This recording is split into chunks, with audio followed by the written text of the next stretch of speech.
Can you guys hear all that?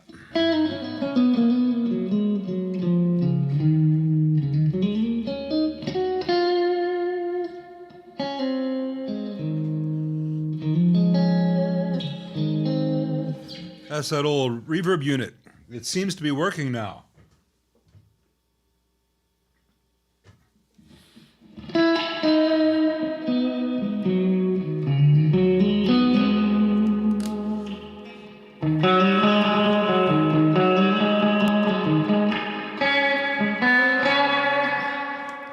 I can't really play up vertical like this. I don't see how Beato does it.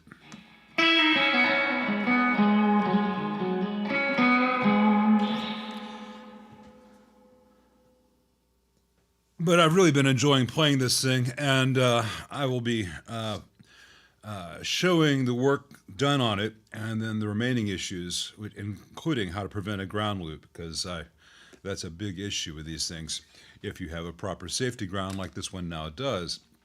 But, if I play like this so you can see the guitar, I can't really play. I don't see how Beato does it. If I play like this, I can play, but because of the angle of everything set up here, you can't see the guitar. I was watching Jeff McElrain this morning, and,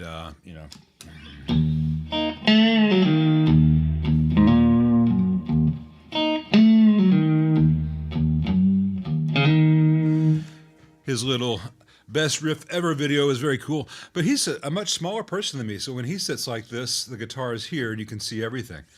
I need to shrink myself. Actually, what I need to do is move that wall about 4 feet so I can get the camera farther back, But that's unlikely to happen, as is shrinking myself. Hello, hello, hello, everybody. We're going to get started on the questions. We're going to start from the order they came in. And if Jeff hears what I just played, I actually can play that riff. I just botched it because people were watching, and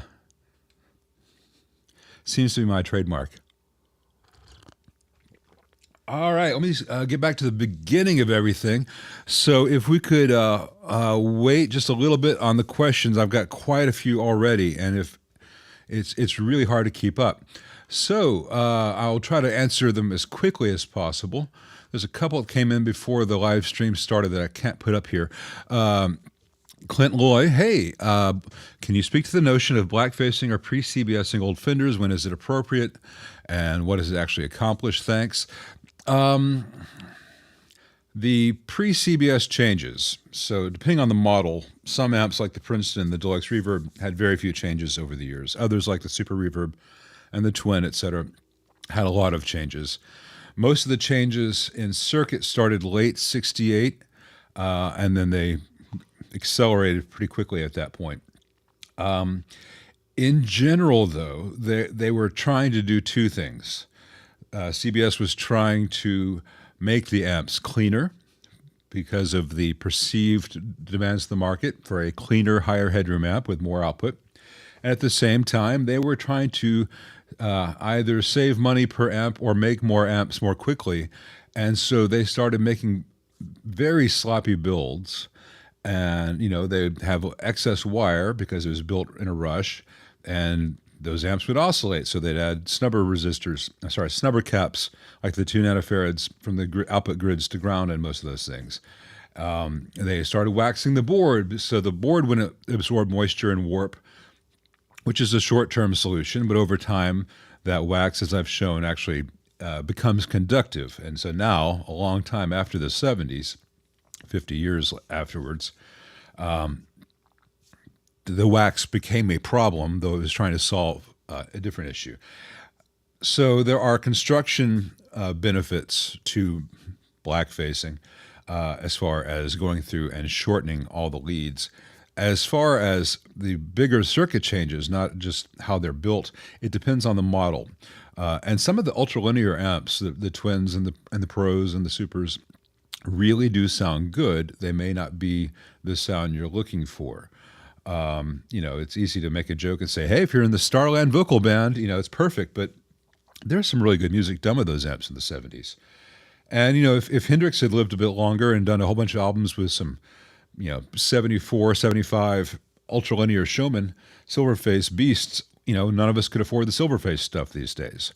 I will address this whole topic more thoroughly when I finish up some of these blackface amps, the AB763 and similar amps from the Fenders that have come in the past couple of weeks from Clint, actually. Those are the 6 amps you're seeing are Clint's, not Joe Bonamassa, as people have been guessing. Joe doesn't have all the toys yet. Of those amps, only the 68, which started off as the AC568, is actually getting black-faced. Some of the others, though, the later ones, were some of the changes in the phase inverter. As long as you reduce the input cap from 10 nanofarad to 3.3 nanofarad, they sound like much more like the old 60s amps. People tend to make sweeping changes, or they make changes without understanding what it is they're doing. It's a problem. Anyway, I said I'd try to do this fast. I'm failing. Let me try to get a little bit faster. Christian says, hi, Lyle. The tremolo on a 65 Deluxe Reverb reissue is ticking and thumping, one of the usual suspects.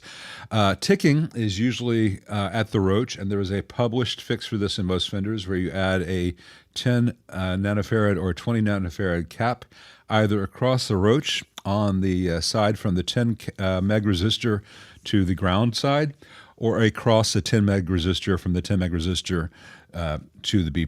Either one can fix the ticking. As far as studding goes, it's usually lead dress in the amp itself. Get a wooden or plastic chopstick and move the wires around V5, and make sure that the wires going to and from V5 are not close to or overlapping with the wires to V4 or V6, and that usually takes care of thumping. Also make sure that the foot switch jack and all jacks and nuts on the amp are tight. That can also contribute to that. Chris McKinney, hey Lyle, 2 questions. Do Fender Blue Molded caps have a special sound? No, but they sound really good. They're really good film caps, and they rarely fail, and they're kind of pretty. So since they rarely fail, and they sound good, keep them. But you'd be hard-pressed to tell the difference between those and a different high-quality polyester cap. There's a difference in sound between polyester and polypropylene, but it's overblown on the forums. People will think Orange Drop sound a certain way and Mallory 150M sound a different way. Well, there's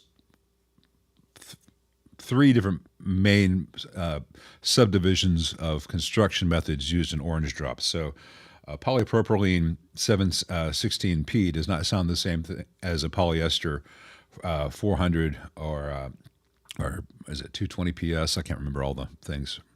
So Orange Drops, just within that one company, they're all orange, but they sound different. But it's a cumulative thing. If you change one cap in an amp, you're not necessarily going to hear any difference. If you change all the caps, you may or may not hear a subtle difference. How do they compare with carbon film? Carbon comp resistors versus carbon film. Carbon comp distort differently than carbon film, and carbon film distorts differently than metal film. Carbon film distorts more closely to how carbon composite distorts.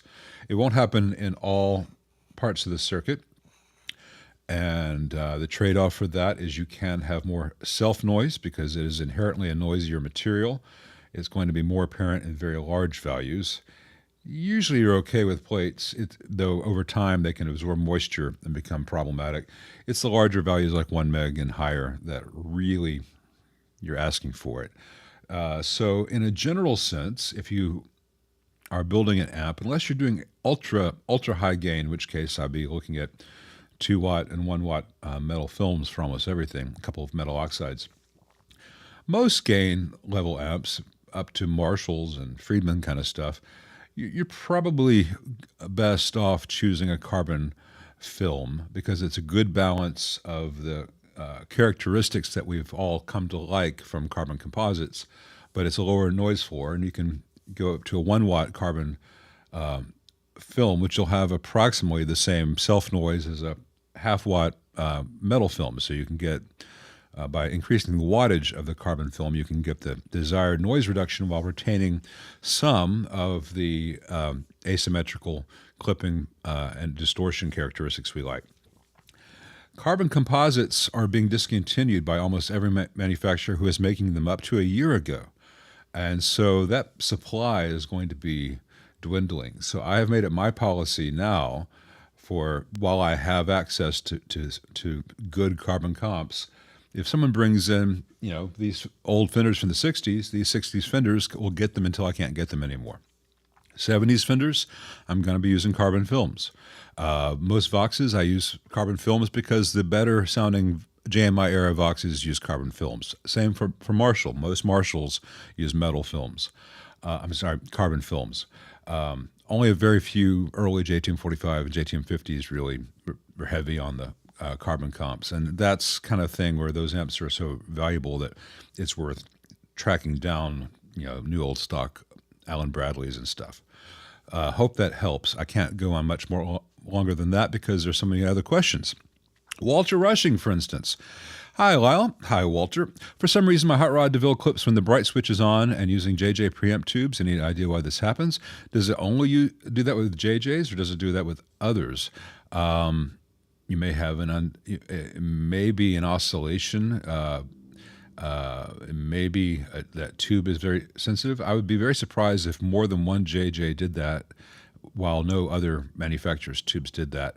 It's possible that that stage is unstable, and the bright switch just puts enough emphasis on the high frequencies that you begin to hear it. Let's see, the Hot Rod DeVille, that's going to be on a ribbon cable, and that ribbon cable in later ones in earlier ones, all the signal from the input jack runs through that ribbon cable to the tube. On later ones, the ribbon cable's there, but they have two shielded separate wires carrying the signal from the input jacks to the sides of the tube. And a lot of times those will be zip tied to that ribbon cable. You can, if that's the case, you can play around with the orientation of that ribbon cable and the wires surrounding it. Sometimes just moving one of those ribbon cables a little bit can really make or break the performance of that amp. I'd be very surprised if all JJs were noisy and all other tubes were not. Lloyd Williams asks, hey, Lyle, what happened to the Marshall Major you had a month or so ago? I was looking forward to seeing that, and thank you for the compliment. The Marshall Major is coming very soon. I threw out my back and really was in a bad way for a while, and that Marshall Major is a beast. So I've spoken to the owner and said, hey, it's coming soon, but I could not even pick it up to put it on my bench, let alone flip it around 10 times in the process of doing everything. But I'm feeling much better, just the occasional tinge when I mow the yard. And I think that's God's way of telling me to do fewer chores.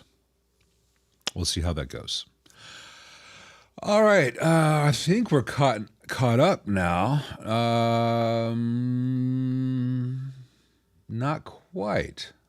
Oh, actually, I see some of these questions that were before. The order has changed. Hello, Josh Roberts.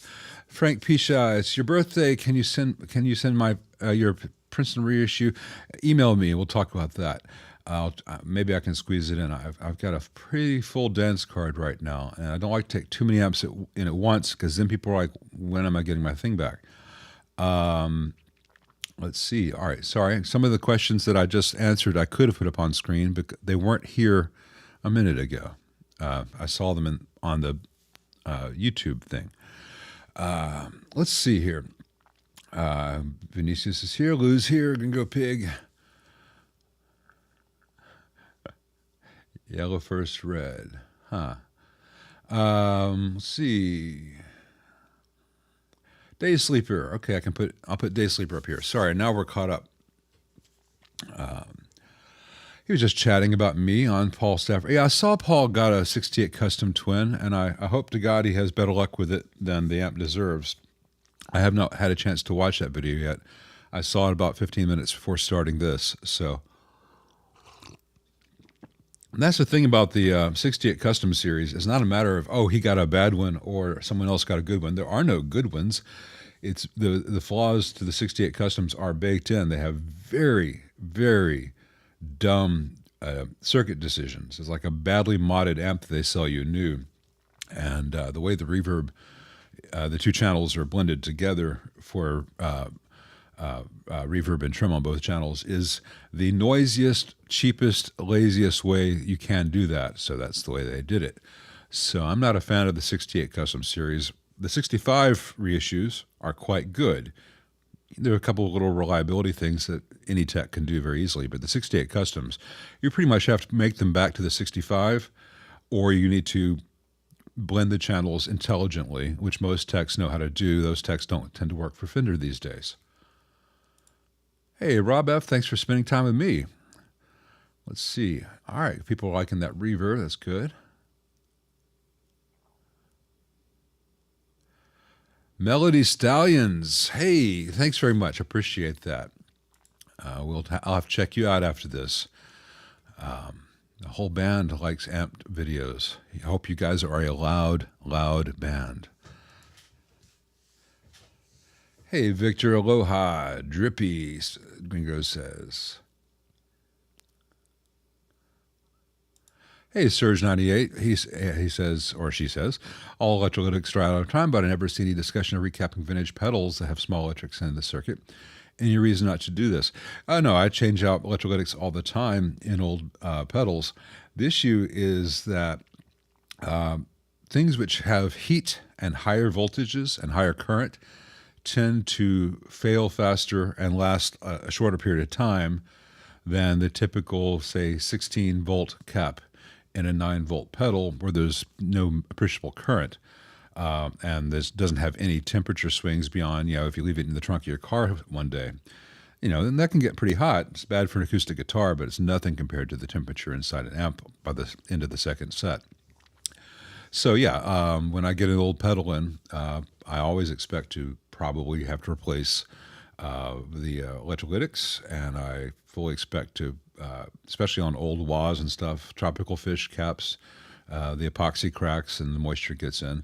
I've got a Vibra trim here. A friend asked me to take a look at, and that's one of the first. It's not trimming. It's not Vibra trimming, an old full tone. So that's one of the first things I'll be looking at, especially in pedals where the signal passes through an electrolytic, because due to the nature of low impedance circuits, you need like a 10 microfarad cap as a coupling cap, and you can't find a film cap because a 10 microfarad 50-volt film cap would be this big. That's going in a pedal this big. So they use electrolytics. That's one of the places where things go wrong. Hey, Rob French, you're very welcome. Hey, Leo Ahern, appreciate that. Hey, it means a lot to me that my ramblings mean a lot to you guys. So thank you. Hey, Maki B, he's got a DR reissue, a deluxe reverb reissue. When he turns the amp on, there's some gremlin sounds and slight scratchiness. Seems to go away after a while, but I prefer it to be dead quiet. Can the amp be quiet? A lot of times that as tubes warm up, you'll get kind of scratchy sounds sometimes. Are you powering it on in standby, then taking out standby, or are you powering it on with always in play? That's my preference for the deluxe reverb reissue, because that way, by the time you hear anything, everything in the amp is warmed up, as opposed to power the amp up in standby. The rectifier tube warms up, everything else stays pretty cold, and then you power it up, everything is DC at once. So instead of a slow trickle bringing everything up, it's like zip, and that transition. Tubes are stressed when first powered on. There are two stressors: the heater surge, the heater supply surge, and then when B plus is flowing. And if B plus slowly ramps up as the heaters are ramping up, it's an easier life for those tubes, all other things being equal. But with any deluxe reverb reissue or any of the Fender reissue amps, and a lot of amps with PCBs, make sure all the hardware is tight. I've shown this in other videos. Make sure all the nuts behind the knobs, all the nuts on the pots are tight, the input jacks, the output jacks, all the switches are tight, and you can take it out and carefully inspect all the solder joints for the pots. Those are common places to have little cracks in a deluxe reverb. With the amp on, you can poke the board with a chopstick. Sometimes you'll find a bad solder joint. if you're qualified to do that with the amp on. If not, take it to a tech. It's usually pretty easy to track down gremlins like that, or just it can be a simple matter of disconnecting all the ribbon cables, spraying them with some contact cleaner, and then putting them back together after they evaporate, and that can take away a lot of mystery problems in those amps. Oh, he played cello first. Okay, thank you, Cell Zealot. That makes sense.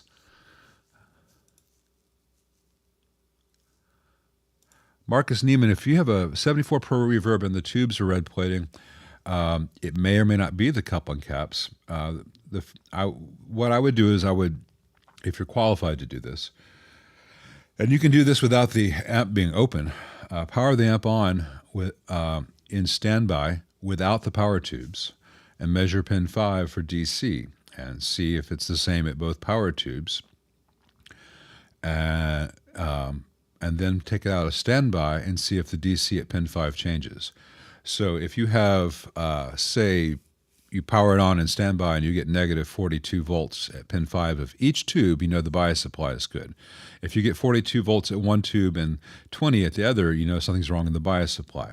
If you then take it out of standby and one was still at negative 42, the other one's at negative 38, you know that there's some positive voltage coming in from the leaking coupling cap ahead of it. So that'd be the easiest, safest way for you to diagnose that.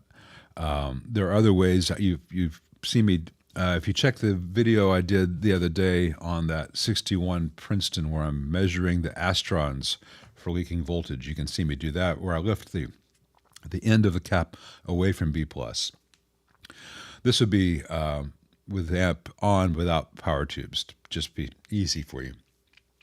You lift the end of the cap up off the board that's away from the B+, and you measure to ground through a 1 meg resistor. So if you measure DC at the lifted end of that cap without a resistance path to ground, it's going to fluctuate all over the place. You need to have some kind of ground reference there for the cap to really do its job of blocking blocking DC. At that point, it'll settle down. And if you have anything more than whatever the meter measures in the air, because the meter can measure 10 millivolts of DC just in the air, depending on humidity.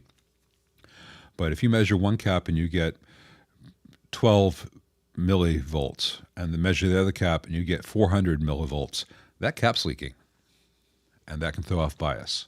You could also just have bad output tubes, and that just happens.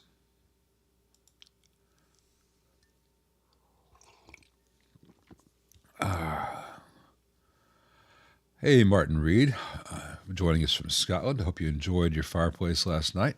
Pre or post phase inverter master volume, what are the advantages, disadvantages? Well, the advantages of post phase inverter master volume is that in an amp that is deriving some part of its overdrive, or a significant part of its overdrive, from the phase inverter, and that can be a Marshall SuperLead, that can be a AC30, that can be a VibroVerb that's cranked, where the phase inverter is actually contributing to the distortion. If you have the master after the phase inverter, then you retain that distortion at all levels. If you have the master volume before that phase inverter, as you turn the master down, the phase inverter breaks up less and less, and so the character changes and the amp cleans up as you turn it down. That's one of the big flaws with the Origin 50 and Origin 20 that Marshall have, is you dial it, sounds okay, it doesn't sound great, but it sounds kind of Marshall-y, and then you turn the master volume down and it's clean and it's anemic, and it's kind of got a square wave vibe to it. That's not a very technical term, but if you play, you know what I mean, especially if you play one of those awful amps. So it is, in general, I find a post-phase inverter more beneficial. Now, there are amps that have a tremendous amount of preamp gain, and the output stays very clean, and you're not actually getting a lot of your overdrive character through punishing the phase inverter. In fact, the signal fitting the phase inverter is often attenuated a lot because there is so much preamp gain. They may have 3 to 5 or more gain stages compared to a Fender's 2. At that point, it can be good to put in a pre-phase inverter master volume, because all the distortion character is coming from the preamp, and so changing the level fitting the phase inverter does not affect that. And at that point, it gives you the advantage that the negative feedback loop will not collapse as the post phase, as the master volume is turned down, because it's not in the, it is before, it is not in the negative feedback loop. With a post phase inverter master volume in an amp with a presence control, as you turn the master down, the presence circuit does less and less. And so whatever that amp sounds like when you have the presence on 10, it's max brightest. As you turn the master down, that presence circuit does less and less. You get that sound of the presence on 10. That's why people can say that those master volumes can sound fizzy. Everything is a trade-off. Post-phase inverter can sound fizzy as the negative feedback collapses. Pre-phase inverter master volume can clean up as you turn it down.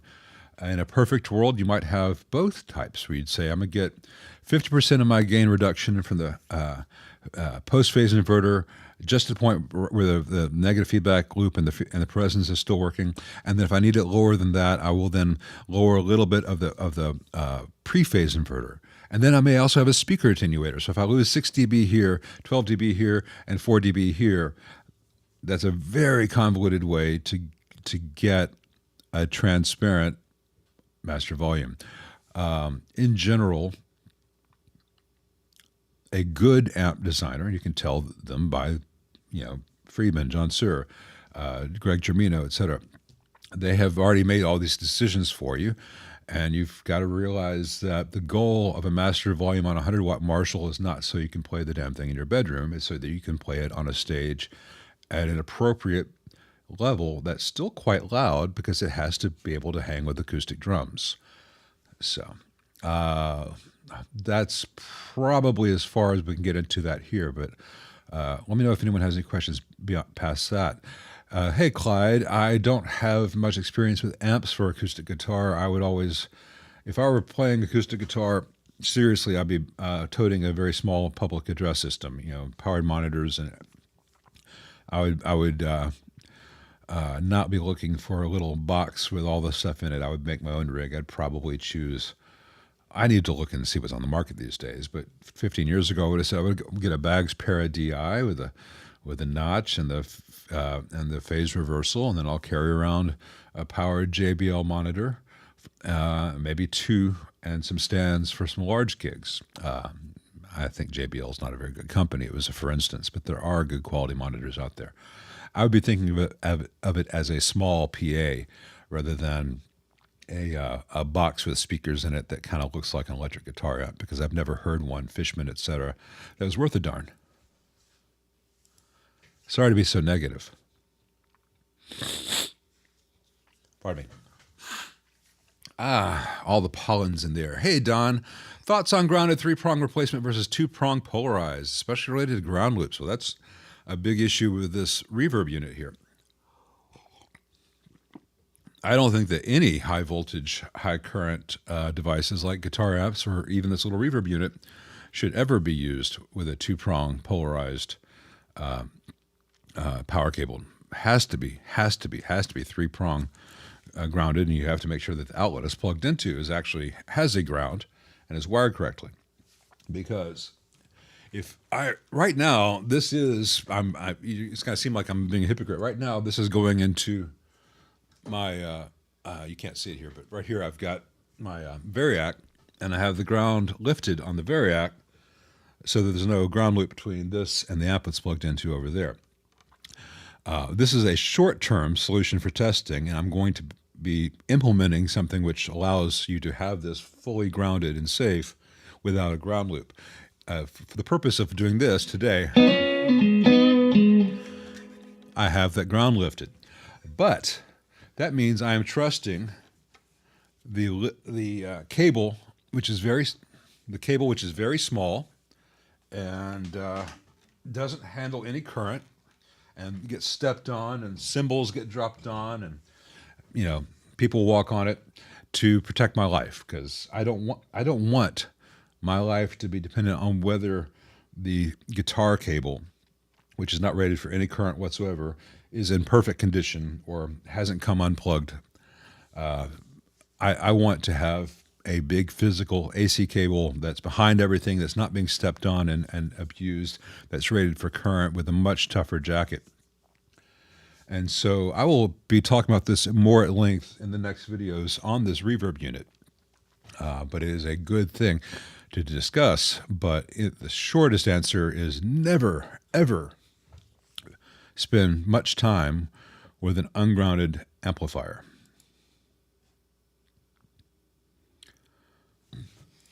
Hey, 1217, I'm so sorry. I had some leftover spaghetti heated up for lunch about an hour ago, and it is revisiting me now, and I apologize.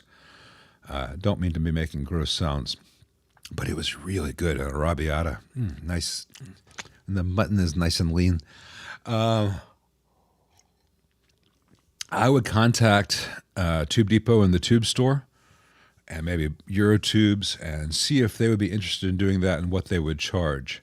There may be someone here in the chat who's got tube testers who'd be willing to do that for you. I have 3 tube testers that I have not had a time to repair. So most of my tube testing is done in amplifiers, and if I really need to, I drive up to Tube Depot and they do it for me. But I only do it once or twice, 3 times a year. They don't mind doing that for me. But usually, I have 3 tube testers. I have to fix them so I can do that myself here. It's just finding the time. Hey, Analog Simple Man. Thank you very much. I appreciate that. Can I plug 2 heads into one cabinet so long as I only have one on at a time? Thanks. Cheers. I would not unless you're using a switcher, which really, truly, a relay-controlled switcher or something else that really is changing all the connections at once. Because you do not want to run the output of one amp back into the output jack of the second amp. And if you're not using a switcher that really shunts that properly, that's what would happen. So a lot of guys will try to use a passive splitter box, or they'll do it internally in the cab jack, and that's when things go really wrong. You never want to feed the output of one output transformer back into another output transformer as if it's an input. So it is safe as long as you're using a real discrete, complete switcher.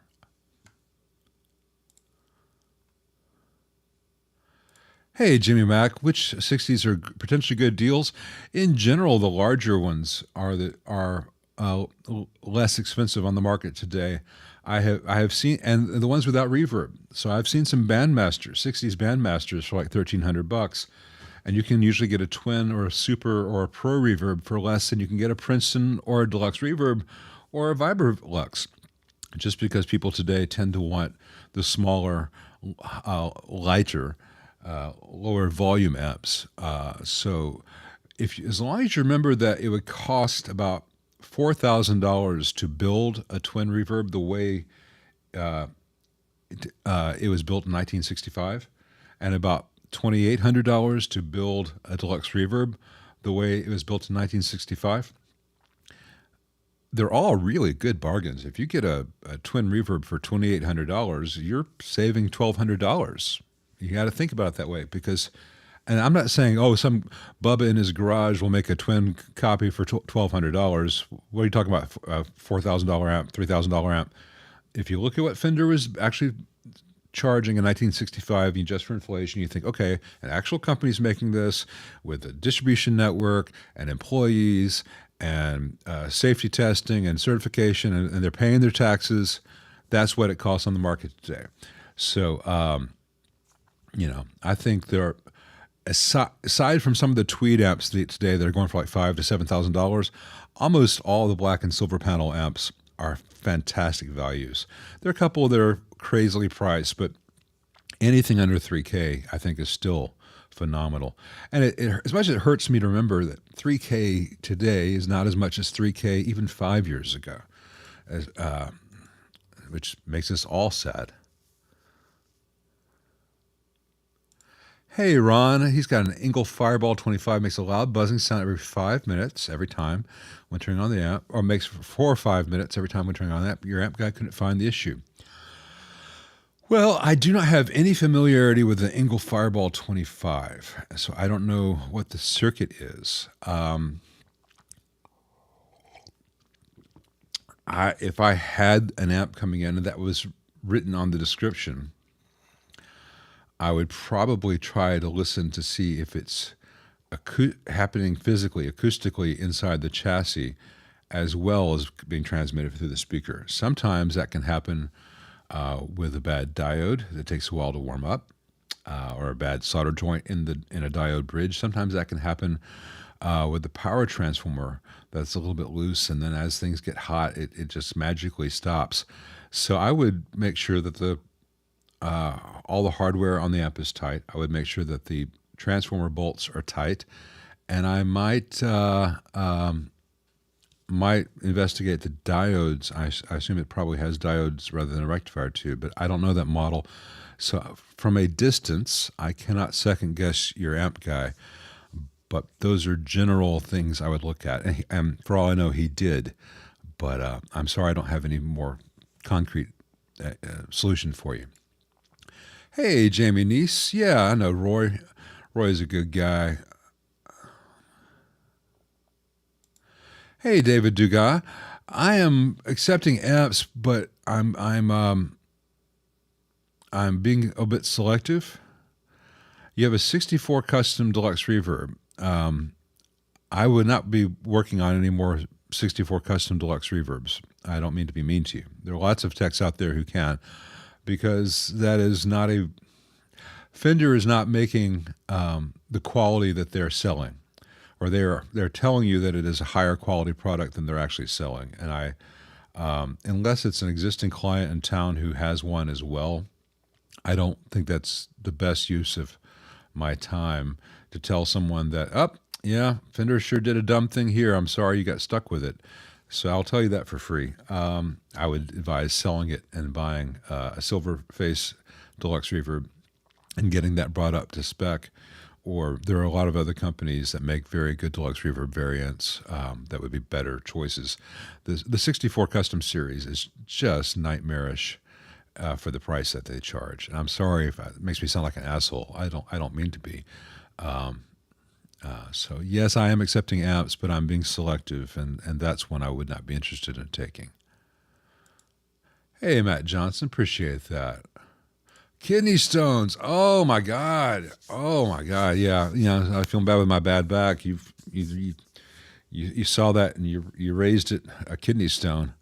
That is hell. And hey, if we can make you feel better, we'll talk about guitars all day. Well, a couple hours at least. Hey, Mitch the Metalhead, please settle this online debate. Man, if I could do that, I'd be a billionaire. Now, I wouldn't be here. The dress was blue, goddammit. Should a tube amp be plugged into a power conditioner or plugged straight into the wall?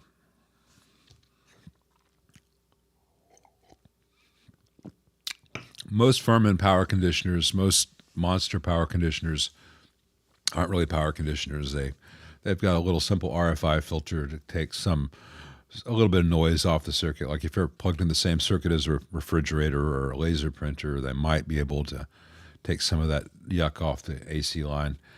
And they can tell you if the power goes up or down a certain amount. Like I'm shit talking them, but I've got the Monster one. I've got the Pro 2500. And it's telling me that right now the wall voltage in Memphis is fluctuating between 120 and 119 volts. And I know that if it goes over 127 volts, it shuts off until it comes back low. So I won't know that my stuff gets damaged from having the voltage go too high.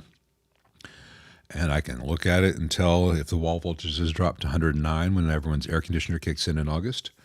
And I can see, oh, wow, it's 126 volts in Memphis right now, just because the grid fluctuates, but it doesn't really clean up the power that much. It tells me that the ground is good, and it's got some basic filtering.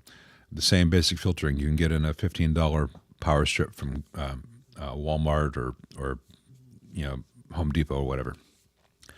True power regulators, and Furman does make some, are very expensive things. And they actually do serious filtering, and they also say, hey, you want 120 volts, you got 120 volts, and within a percentage, it stays there.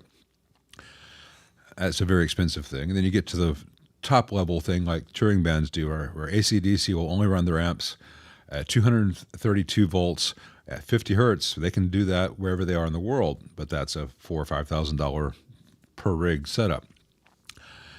In general, if you know that your wall voltage is between, say, 110 and 125 volts, plug straight into the wall. It's fine. If you want some filtering, go to Home Depot and spend $20 and get a power strip, which has got a little filter on it, and might help, might not. It really won't do much either way. All those things are guaranteed to protect your gear from lightning strikes. No, not at the price those things cost. That still won't settle the online debate, but it's at least honest.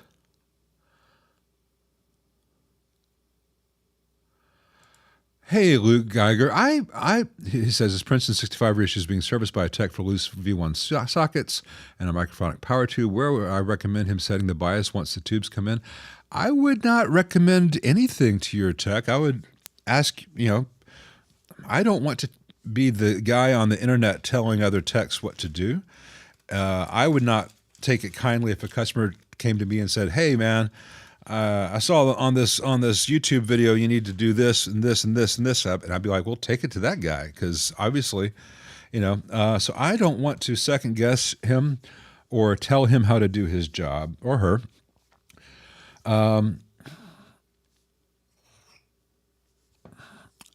Hopefully, if they've been doing this a while, they'll know how to bias at Princeton, and you can talk to them and say, hey, I'd like to. Could I hear it at different levels? Like, say, let me play. I'll pay you for the time. Would you bias it at 50%? Let me play it, and then for 5 minutes, and then you bias it at 60%, then at 70%, so I know what the difference is. And at that point, I can tell you, listen to how the tremolo behavior changes at different bias points. So you may like the sound of the amp at 65%, but you may prefer the way the tremolo depth works at 53%. So you can make an informed decision along with your tech. Your tech knows the safe range. That's too cold, that's too hot. Anywhere in between here is fine. And then work with your tech and say, hey, wow, yeah, I like 55%, or I like 65%, I like 70%. And so make it a good process for you and your tech, where you bring them into your creative process, as opposed to this guy online says, because no tech wants to hear that or deserves to hear that. Hey, Magisterium, thanks for joining us. Hola. If you play very cleanly, you're probably going to be happier down towards the lower bias range, but that's something you and your tech can discover. Would a preamp with two 12x7 push-pull be idiotic? It wouldn't be idiotic, but I don't know if you... are you going to be doing a balanced stereo thing? What are you going to be doing with it? I don't think it'd be idiotic. I just don't know that it'd be... I guess you're making a small power amp more than a preamp. Depends on where you want to end up with it.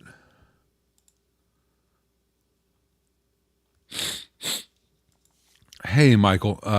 Yeah, high watt grounding is a bit tricky.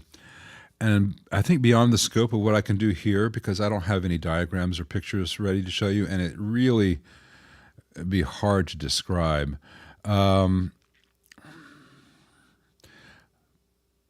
But I will let me explain. No, it's too much. Let me sum up.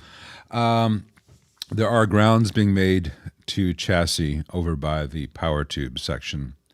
There are grounds being made to chassis by the input jacks.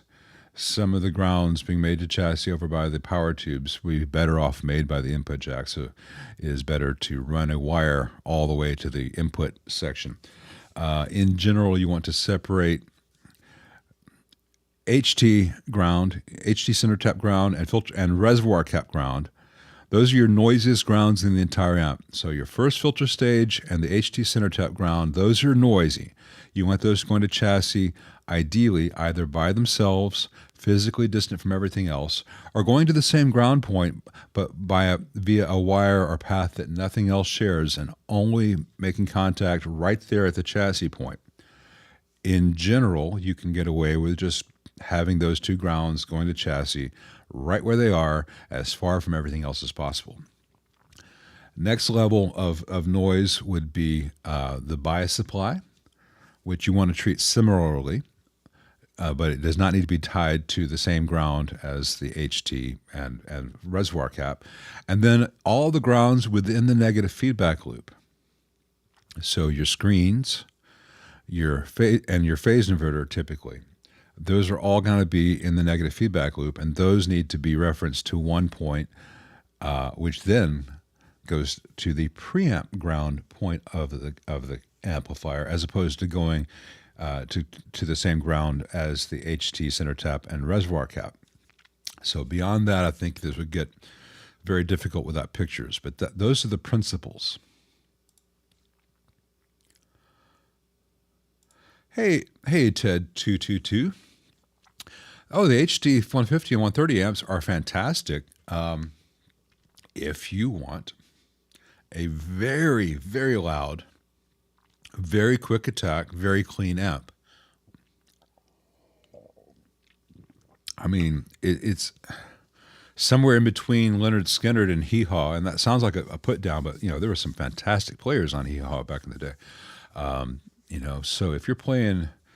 If you play like Jerry Reed, you might love one of those. If you play like Jerry Garcia, you might really like one of those. They don't do bluesy stuff too well, but they do what they do really well. The main issue with those amps is that Leo Fender designed the board right in the back by that power tubes, which has the bias supply and some other things, exactly the same way he did with the Fenders. And that fiber board warps over time. The trouble is on those amps, all the connections on those boards run across the direction of the warp, and so they're all horizontally mounted, in other words, and so all those solder joints break.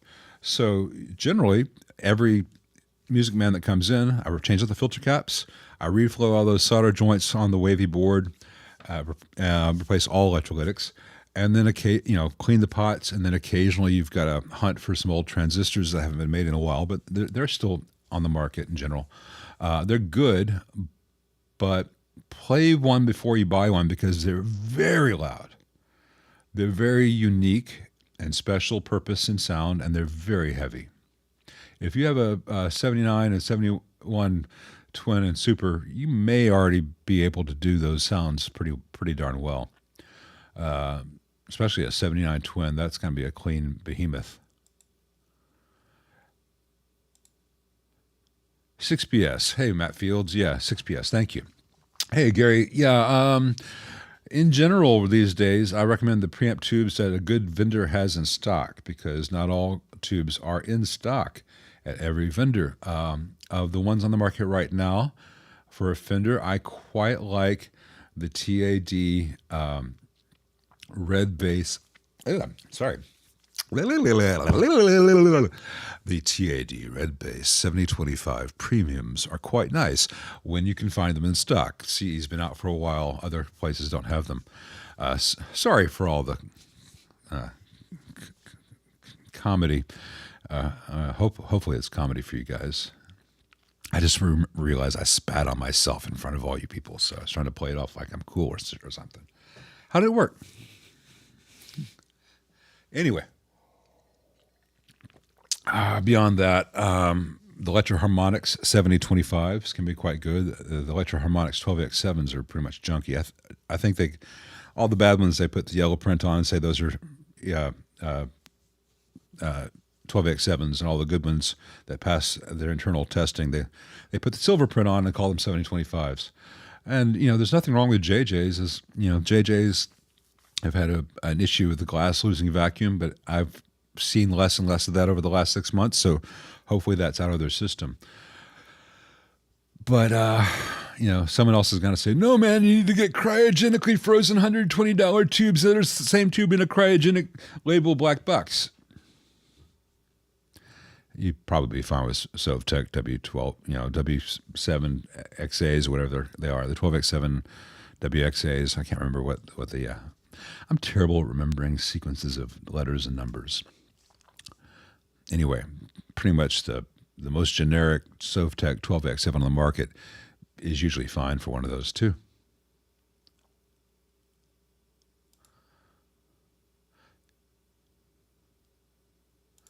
Hey, ET Music, that sounds nice. 67 AB165 Bassman. Well, I got a 65 over there that'll be playable later this week, so maybe next Saturday we'll just have to have dueling bassmen. That must have been really loud for you guys. I'm sorry. Hey, I can't talk today. Shaolin Wolf. Any tips on soldering to the backs of alpha pots? Struggling to get solder to stick. Do I need to scuff metal, clean with alcohol, something else? Yeah, alpha pots are terrible to solder to. In general, I design around it. I would use wired grounds whenever possible.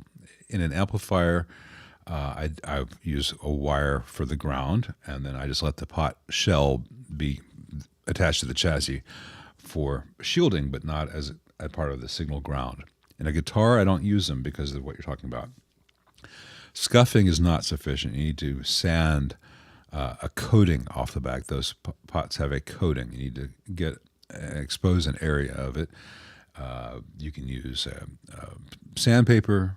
You can use a Dremel attachment. Not something that's going to gouge the metal, but maybe a little wire brush, a small one. But you need to make sure that all that dust that generates doesn't go down into the pot. And at that point, they will accept solder, but it still takes a long time to solder one compared to a CTS. So if you're in an application where you absolutely need to have the pot casing be part of the ground, like in a typical guitar, I would look at Burns or CTS over Alpha. And I love Alpha pots for amplifiers. I use them all the time, but you'll notice I always have a steered ground wire rather than going to the shell of the pot. Howdy, DB. Floor's got chores. Hope you can catch back with us on the replay. Rick Bonneville, I don't know that everyone is freaking over Rivera amps.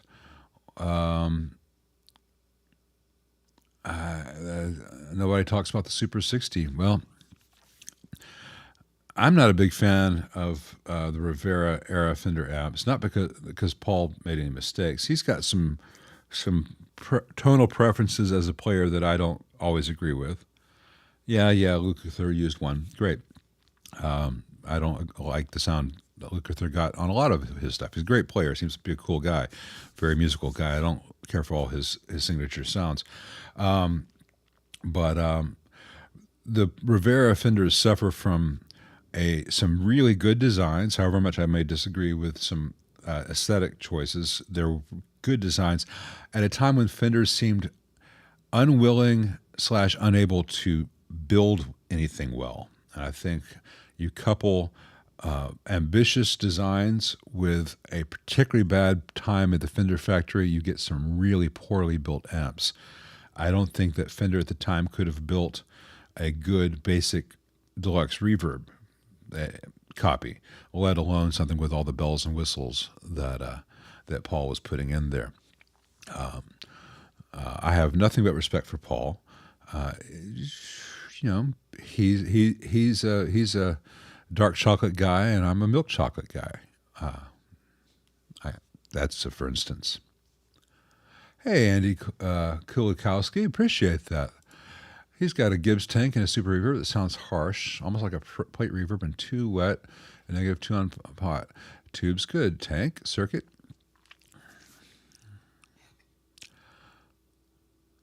Well, super reverbs and all Fenders from the 60s and 70s on the reverb amps used a log linear taper pot, linear taper pot for the reverb. So 2 to 3 is going to be quite a bit of reverb, depending on the taper of the individual pot. By the time you get to 4, sometimes you're drowning in that stuff. Pardon me. So one of the things I like to play around with for clients when possible is changing that linear taper pot out for a log and an audio taper, either 30% or 10%, at which point 2 is very subtle. And the range that you get on most Fenders between 2 and 3 is really between 4 and 5. So you have a much greater control over the subtle stuff. I can't tell you whether you've got a problem with your plate, with your reverb from here. You could also be losing low end. If it sounds too harsh, you may have a problem with the 500 picofarad cap, which is feeding the driver tube. You may have a problem with the 3.3 or 3 nanofarad cap that is coming from off the return, which is then feeding the level knob. You could have some other issue.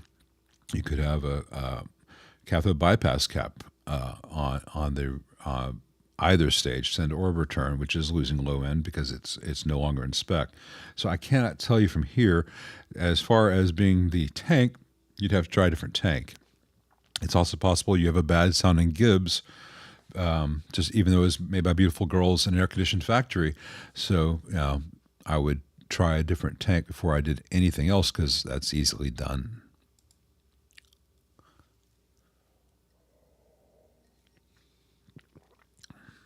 Yeah, the Vishay 1-watt carbon films are great, Matt. So I am just now catching up in the chat to where we were at the very beginning. I'm never going to get caught up on one of these things. Dill Taco, and then we're going to take a quick break. Hi, Lyle. Hi, Dill. I'll get your recommendation for the best modern AC30 style amp for buying new and using no mods, combo or separate head and cab. Well, I get asked this a lot, and there are always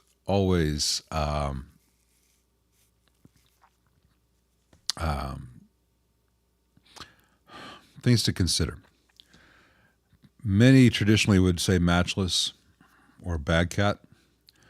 I find that those amps are ridiculously biased ridiculously too hot, to the point where you can see on my channel the faceplates actually warp and crack from all the heat, and there's a lot of discoloration, and tubes don't last very long. And they're also very heavy. And I find personally, having played an awful lot of Voxes, that the Matchless and Badcat are a bit over-filtered for my tastes. The Hayseed is what the Hayseed 30 is what a lot of the forums will tell you. Those amps are so poorly built, so badly built. Ground loops aplenty. All the grounds are being made with terminal strips that have the ground lugs riveted to the chassis, and those rivets come loose, and all your grounds come and go. I really do think that the AC30 C2X, just the custom series, is the best amp that they have made since about 1969. The TBX looks better. TBX is higher quality in terms of the cabinet and stuff, and it's certainly a lighter cabinet. But the TBX has got such bad ground loops built into it. I mean, just really terrible, noisy, buzzy hum. And the power transformers at this point on the TBXs are so noisy. The Custom Classic was a really good amp at its price point, but I think the Custom just kills it on every level. And the hand-wired is quite good, but the hand-wired is not appreciably better in any way, quality-wise, than the Custom. I think the hand-wired is a bit too stiff, much like the Matchless stuff. I would rather have the Custom with blues and save money over the hand-wired with greens. I also don't like the looks of the font. I think it's odd that they don't have any black Tilex versions of the hand-wired at this point. I don't know what they're doing with the new hand-wired. This time we know how to Vox again, amp that they just talked about at NAMM, whatever. I'll find out more about that coming soon. But I really do think that if you can play the current production AC30 C2X with good tubes. And by good tubes, I don't mean you have to go spend an arm and a leg on new old stock. Just a full set of JJs or a full set of tongue salts, whatever.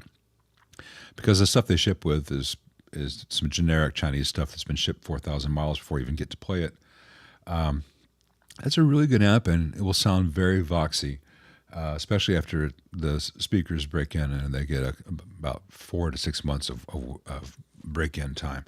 We're going to take a 7-minute intermission, and then we'll get to Clyde Broadway's question about a basement, and we will get to everyone. And I've got a lot of questions. I can see the questions where I'm at in the chat now, and I can see the questions that have been asked in real time, and I'm way behind. And I see Colby Jack. I'll get your question in just a little bit, Colby, and we will resume soon. Where's my magic button? Here we go. 7 minutes, guys. 7 minutes.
All right, let's see where we're at.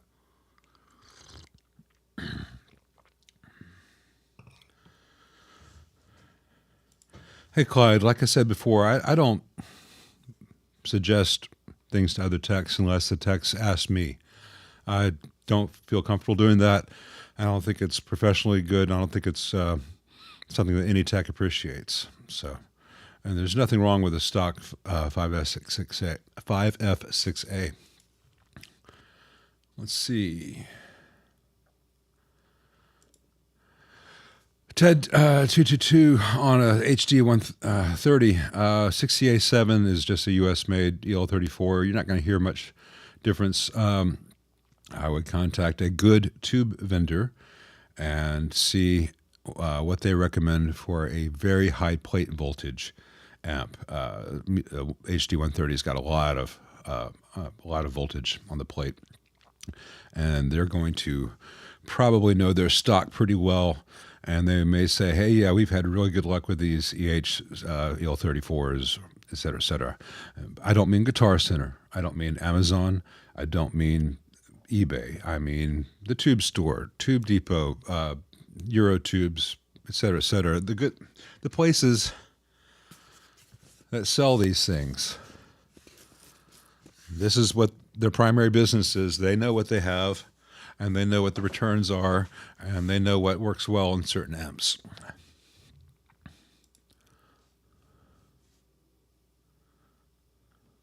Top Hat makes some real good variations on AC30s, T70, 777. Friedman says he's come out with one. I have not heard anything about that. But I haven't talked to Dave in about 2 months, I guess. Let's see here.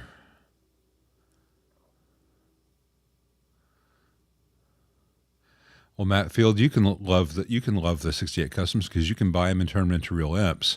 For anyone else, it costs quite a bit.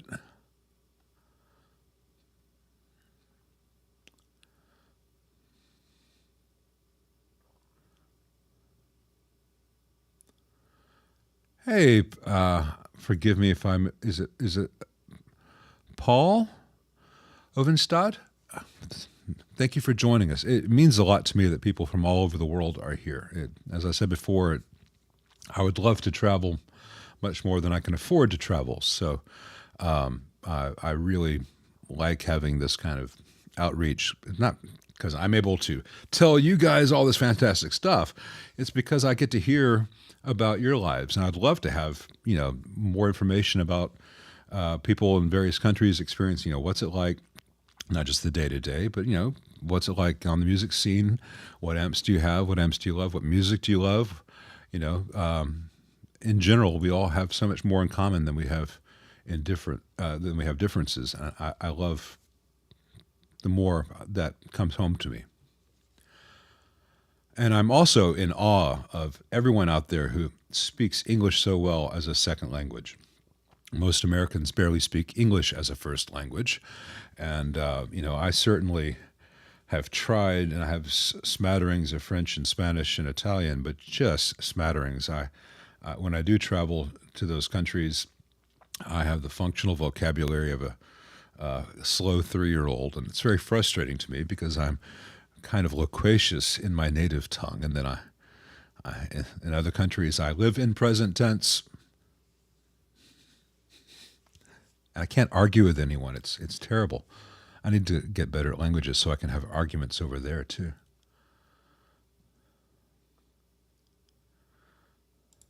Hey, Captain Fineweather. If you cool the bias on an AC15C1, on a cathode bias amp, the cooler the bias, the more it's going to go into crossover distortion when you push it. Cathode bias circuits really work very differently than fixed bias circuits. People don't understand that.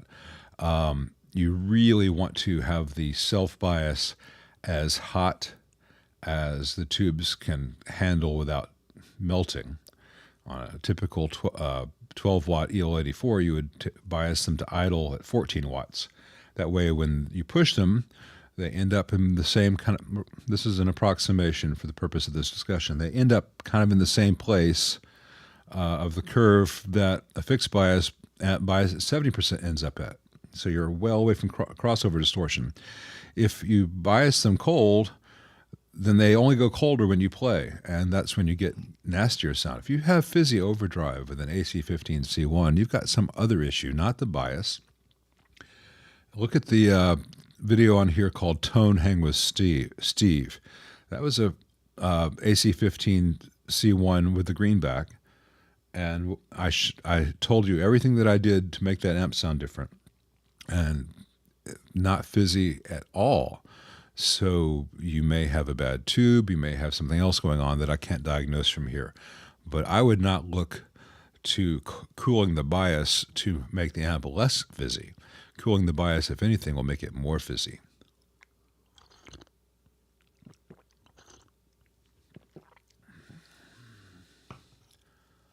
Thank you, Rick Bonneville. Appreciate that. Alex G. Is keeping an amp on for hours at a time in standby better or worse than turning the amp on and off multiple times a day? Depends on the amp and how standby is implemented.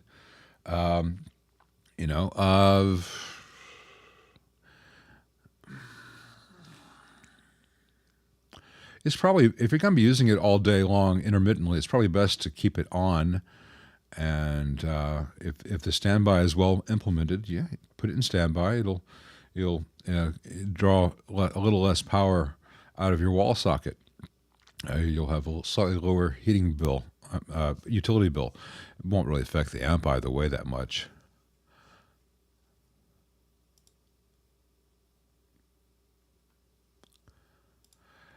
Hey, Joey is where? Yeah, I've got several friends in Australia. I don't know where in Australia you are. My buddy Brad is outside of Sydney. He's in Emu Plains. He'd do a fantastic job. Chris, your amp tech, I can't remember his channel's name, is, I think, in Adelaide, I think. If I'm wrong about that, Chris, please don't hurt me. And my buddy Jason at Headstrong Amps is up in Melbourne. And I know a guy in Perth, but I can't think of his name right now.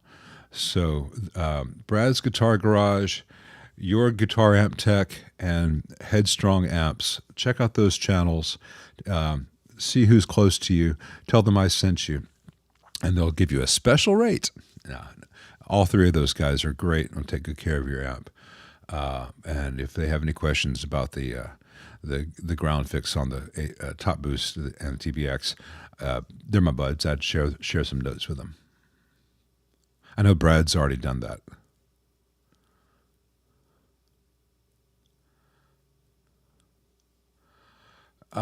Hey, Nick, Sarah. The best way to diagnose noisy resistors is to replace them. And if the noise goes away, it was the resistors. And the best way to do that is to isolate an amp into stages. So here's the grid to V1. If I mute the grid to V1, does the noise stop? No. Let's mute the next grid. Does the noise stop? Yes. All right. The noise is in the section whose grid you just muted. Work from input to output as muting as you go until you find where the noise comes in. But it could also just be a tube. It could also be a bad solder joint. It could be a wire that's physically too close to the heater supply. There are a lot of things that can cause such things. But generally, that's the way to do it. And it's a pain in the butt working on a 1484. I feel your pain.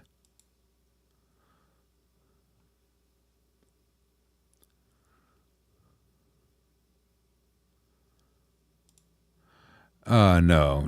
There's no need to use a Variac every time you power an amp on. It won't hurt the amp to power on. That is the most stress that the amp generally takes over time is just that first heat cycling. And a rectifier tube, an amp with a rectifier tube, a tube rectifier, where you don't use standby, it kind of ramps up slowly by itself. But no, there's no need to use a Variac every time that'd be, I don't know, that'd be borderline paranoid.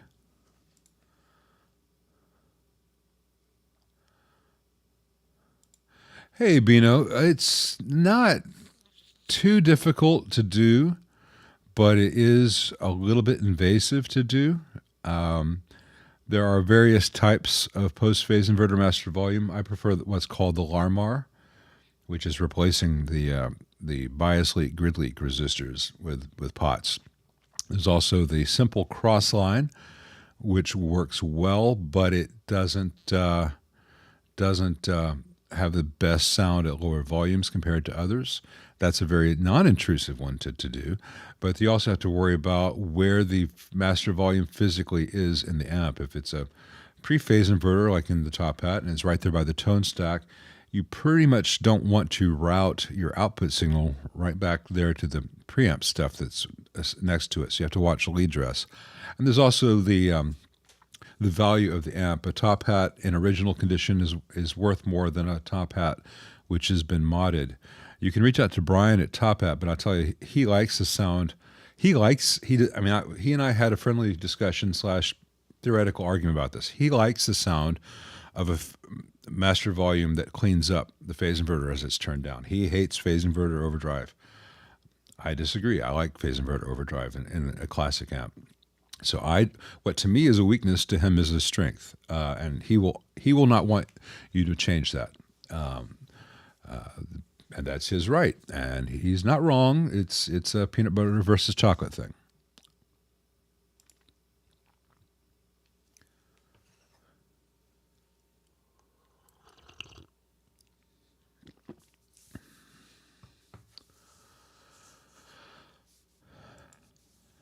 Hey, buddy with an H. I assume you mean are they talking about unused secondaries from a output transformer? You can get oscillation from that. Best practice on, you really want to be careful with your secondary routings and primary routings on output transformers. Pretty much if your secondaries are all routed together and you have unused ones taped off, but physically along with the used secondaries, say you're using the 8 ohm, but you have a 16 and 4 that you're not, go ahead and bring them out with the 8 ohm and bundle them all together there, rather than have them underneath the board. Because you can have that issue, as you've discovered. Hey, Michael Moore, what method do I use to determine the foil negative end on a capacitor? Well, I've used a few different methods. Scope is the easiest, fastest way, but let's see here.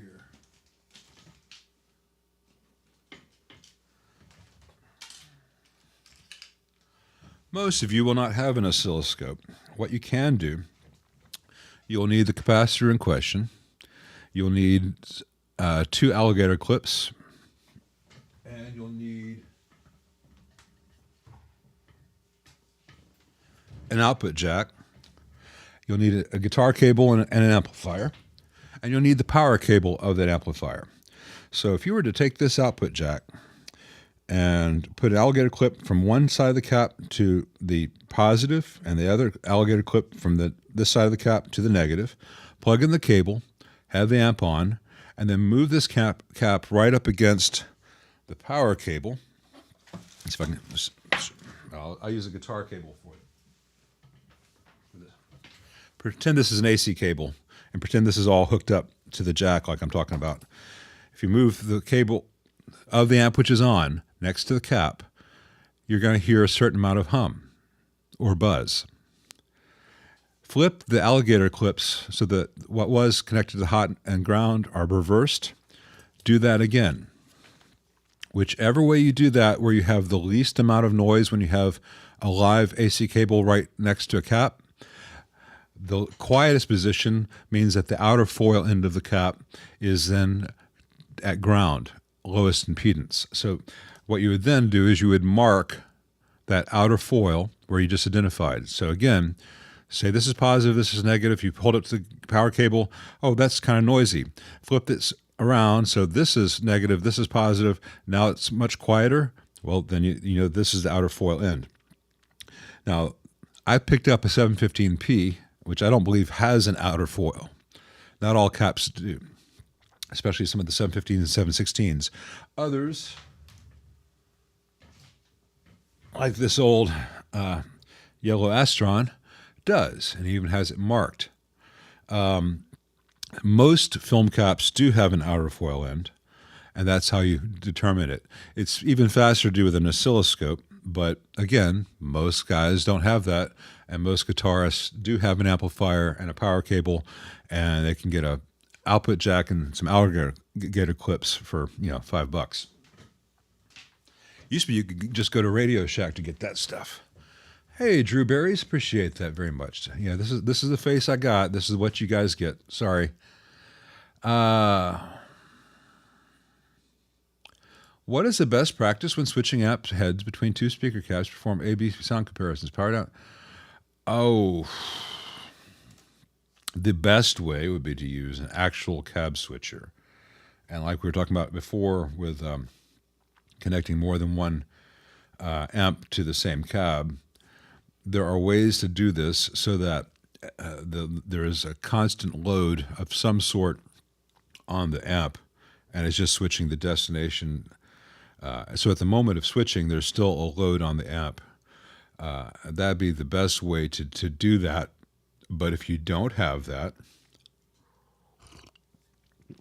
most amp heads that you're going to be using for that kind of thing, just put it in standby and move the cable, take it out of standby. You could even do that with an AB box if you're just going out from the speaker jack to two different. You want to do it with a pretty heavy duty AB box where the wire inside is not 22 gauge or something, but probably better just to put it in standby, move the move it from one cab to the next, then take it out standby.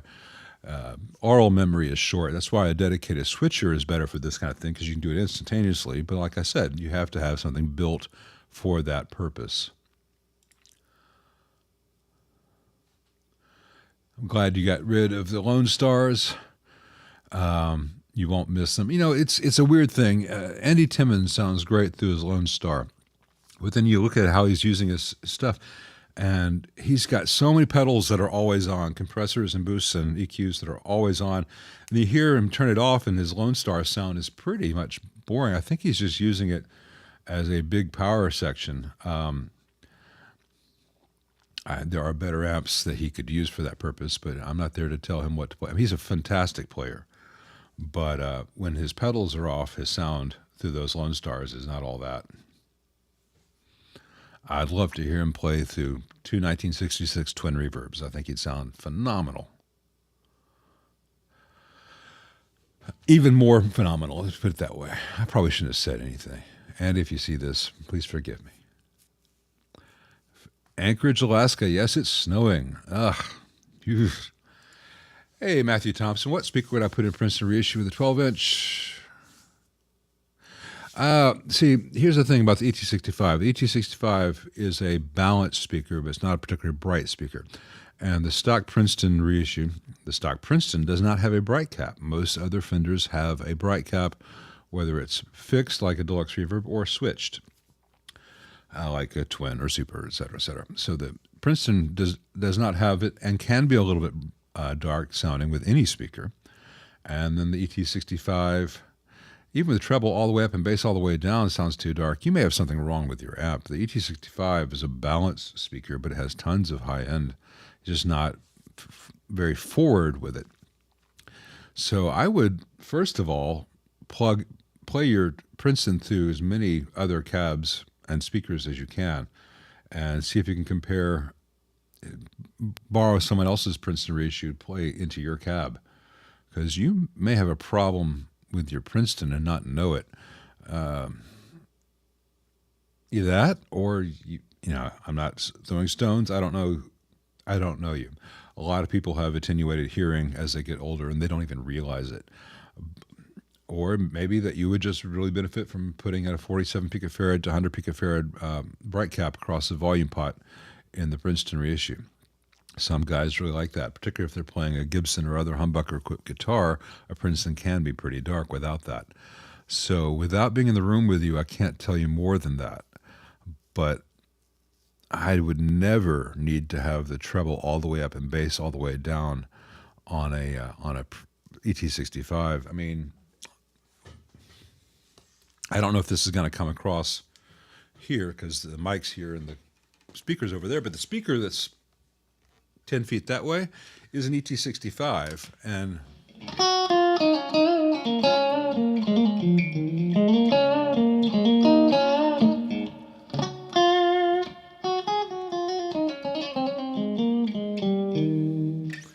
tons of, you can hear that little bit of DC that's still on this reverb unit, but tons of high end, and that is my shop cab. Almost, I'd say 90% of all the amps you hear on the channel, at some point at least, are played through that, and it is never a dark sound. So I think something may be up with your amp. Sorry to be the bearer of bad news. I'm glad you've got an older loud box, ET Music. Hey, Jorge, we've all been there. I hope whatever you're going through passes, and if anything I can do to makes your day better, great. That's fantastic. Thank you for joining us, and thank you for your support.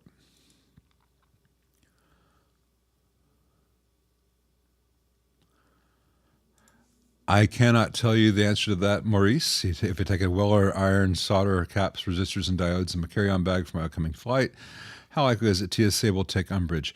Coming up on 10-ish years ago, I went to Chicago. When I was up there, I was going to go visit a client to fix his AC30. He had a 62 that needed some work, and I did. And I brought a similar list to what you're talking about with me, and I was allowed through no problem, though it was checked luggage, not a carry-on.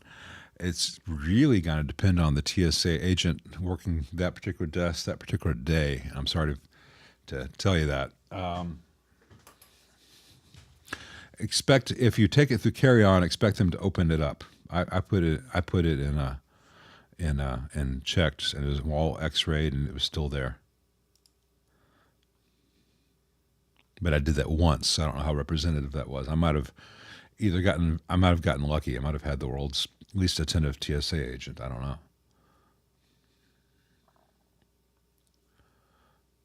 Hey, Paul Watson. He swapped out the ceramic magnets and cheap P90s for a mismatch of A3 and weak A5. I don't know if there's any predictable magic to what you did. It's possible you just got lucky, or maybe that's the secret that everyone 20 years from now will want, and they wish, oh my God, how did Paul Watson get that tone, man? Hey, if it works, it works, and I'd rather have mismatched Alnicos than the world's best ceramic. But then again, I am famously a snob, you see.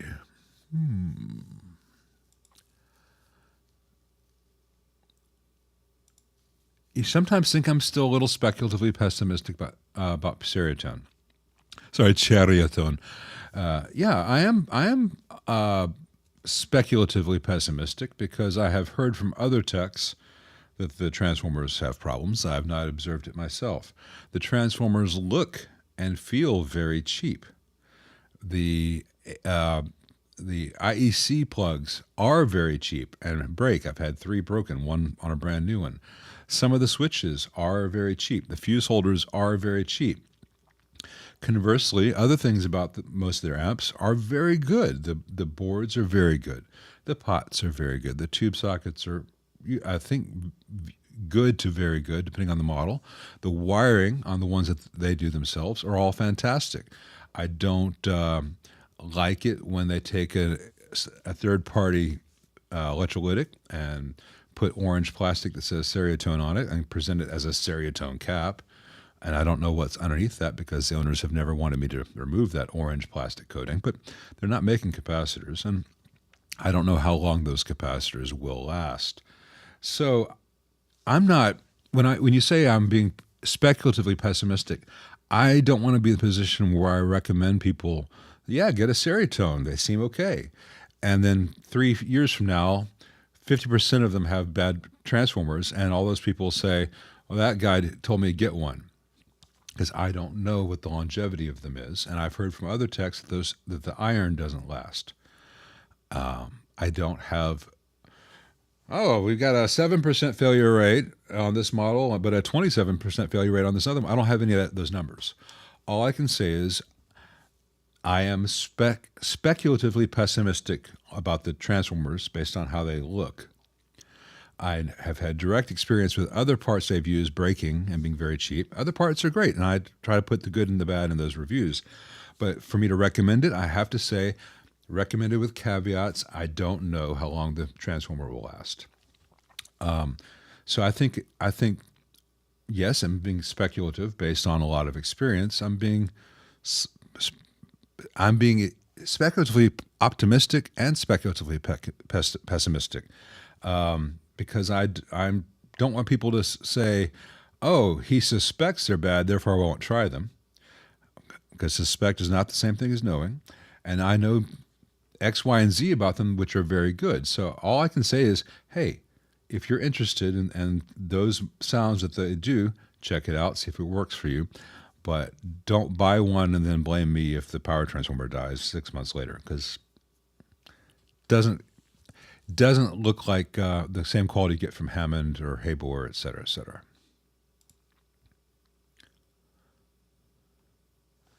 Let's see. Where's that? I'm supposed to. I moved some things on my screen and I keep forgetting where they are now. Let's see. Otto von Fledermaus is offering me the Rabiata hookup. Aha! Yes.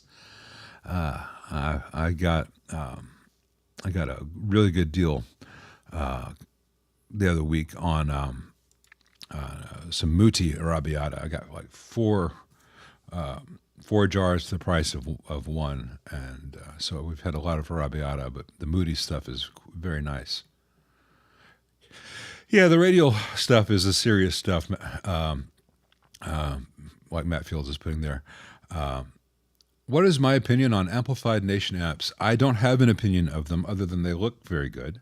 And I heard watched an interview with the guy who runs the show, and he seems to really care about what he's doing. And I hope that they're fantastic. But until I have one on my bench in front of me, I cannot offer an opinion on them other than, hey, they seem great, and I hope that they are.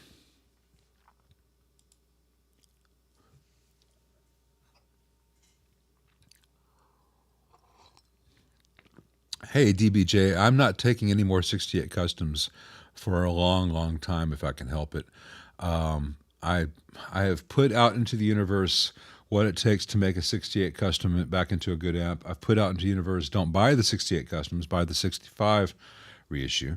I have a lot of people who want me to work on their vintage Fenders and their vintage Marshalls and their vintage Voxes and Hiwatts and all these really wonderful things that bring me joy.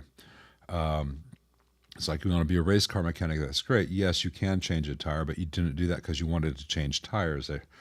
And I don't mean this as a put down, but the 68 customs, the hot rods, the Blues Juniors, those are all tire changing, which I've done an awful lot of to pay the bills over the years. And I'm getting to a point where I can be a little bit more selective, and I want to do that. And there are an awful lot of people out there who can fix the 68 customs. I have practically given away and shown what needs to be done, but that's about all I need to do. And unless unless it's that or the street, in which case I'll be back to fixing the damn things. But I'm going to try to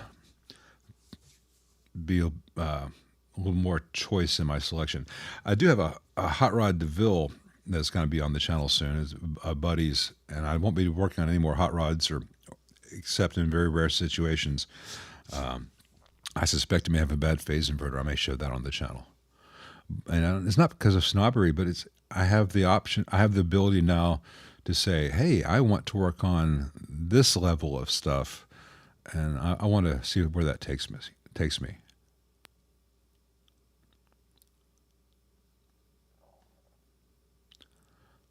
Hey, Bambule, I just leave the boost in the amp, but don't use it. It's a doc. It hurts when I do this kind of thing.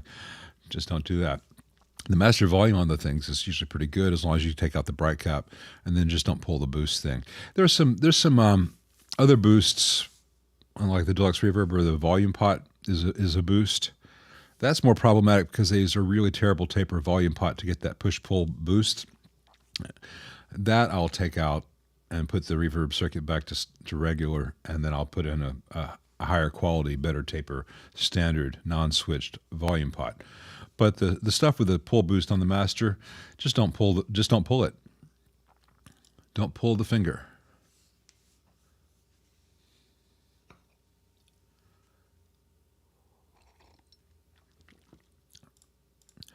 Hey, I've not tried the S1. I have a feeling the S1 is a bigger version of the AC10C1, which is just mostly MOSFET in solid state.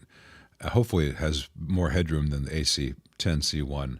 And the build quality of the AC10C1 was terrible, but I have not had the S1, so I'd love to be wrong about that. But I suspect for the price point, they're saving, they're really cutting some corners. I doubt that it's better clean than the C1. I think you might like the sound of the brightness, and the brightness. I think the S1 does. The S1 lack the cut knob, which case they just have a fixed 220K resistor instead of a 250K pot. Yeah, that's what they do on a lot of their amps over the years. The AC15 TBX, the AC15 CC, and the AC10C1. They don't have the full cut circuit. They just set it to stun at the brightest possible setting, and that can sound really nice for cleans at low volume, but it can be fatiguing. I was also the tone stack is more complicated on the C1 than people realize, and it can be a little, if you're used to playing Fenders, noon and noon is not where it's at. You got to play around with it a little bit. Hey, Robbie Clark, I appreciate that. I don't know anything about the JTM ST20 models, other than they seem to be built exactly the same as the studio vintage stuff, which I'm not a fan of. But I have not had one on the bench, so I can't speculate beyond. It doesn't look that promising to me. I don't think the hand-wired version of the AC15 is worth the extra money compared to the C1. I think I'd rather have the C1 and then several pairs of shoes than the hand-wired.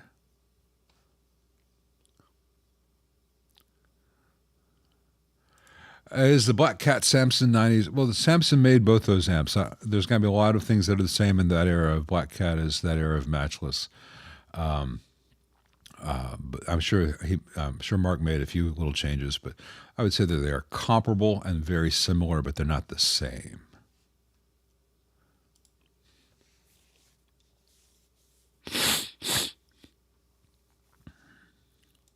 Hey, OTOS. As always, I recommend, hey, bonjour, Alain. As always, I recommend starting with pedals. Learn how to do it with pedals because you're not going to kill yourself. Nothing's going to catch on fire. You're not going to get electrocuted.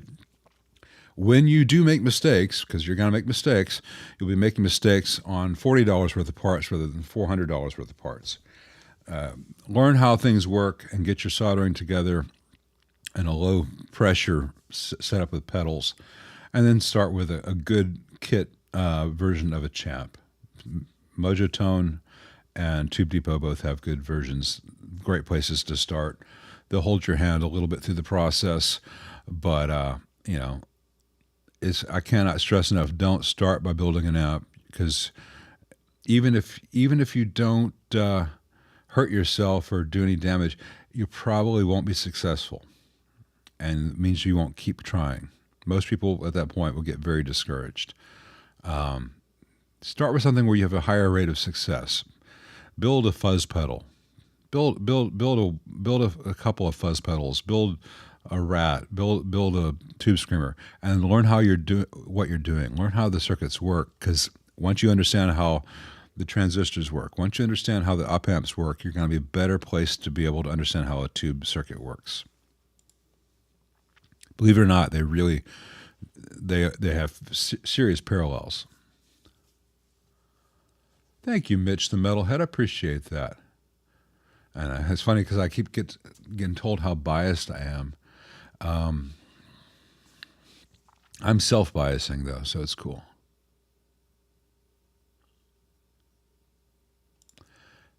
Hey, Engine. I, I apologize if I mispronounced your name. Premaster Volume Silverface Twin Reverb, mostly original, converted 64 block face, been saving reverb problem and ground issue. I don't know what reverb problem and ground issue you have. I will say that in general, for most players, the AB763, the 64 circuit, is going to be preferable to the later 70s version. Reverb problem could be in the 70s version. They didn't have they had an unbypassed 480 or 640 ohm resistor, or 470 or 680 ohm resistor on V3 cathode, as opposed to the previous, which had a 2.2K bypass with a 25 microfarad. And that can cause a lot of problems with reverb circuits. So make sure that you also changed out the reverb driver cathode, V3's cathode, to the earlier 2.2K bypass with a 25K or 25 microfarad or 22 microfarad cap. There's also a cap to ground on the reverb return on a 70s Fender that was not always there on the earlier ones. If that cap fails, you could have reverb issues there.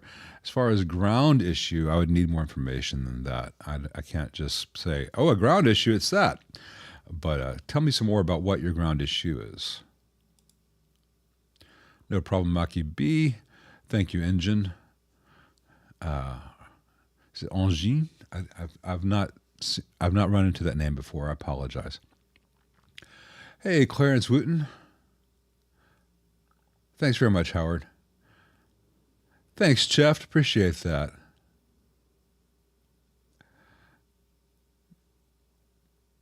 Let's see. Ooh, push pull. I don't think push pull AX7s is what you want to get saturation.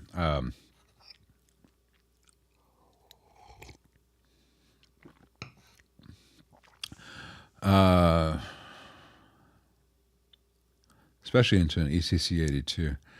I would. Is there an amp that you've played that you really like the sound of and you want to do that in a preamp version, or is this just a theoretical discussion? Thanks, Carlos Leon. I appreciate that. I wouldn't. There's not a lot of difference between the 65 Deluxe Reverb reissue and the AVN 763 circuit. They're pretty much the same thing. There's a couple of changes they made to the bias supply. Like they've got a 100 microfarad cap as opposed to a 47. They do have a stupid 22 ohm resistor in series with in the bias supply that can fail. It's a fusible resistor. Take that out and put a jumper wire in its place. Overall, the circuit is the same thing. The trouble is to convert the amp, to point is a very expensive thing to do. And I think you might be better off looking at that price point, just saying, let me look at the Cerebella, let me look at some of the Headstrong amps that are out there. But the 65 reissue, if you do the upgrades to the heater supply, etc., that I've shown in videos, it's a really good sounding amp. Do that and speakers and tubes, and will a real one sound better? Yeah. Will it sound a lot better? Not always. Not always. The 65 has good potential. Wow, I am so far behind where the chat is. Hey, Ramalama Ding Dong. No, I don't think Balance 12X7s have any real benefit in guitar amps. They're great for hi-fi, where that stuff matters. We like the sound of in Balance. We like the sound of a slight mismatch. It causes things to sound interesting, and there's no guarantee that if you pay extra to have a matched set of triodes on a phase inverter, A, that'll be beneficial, B, that they'll stay that way, because tubes change all the time.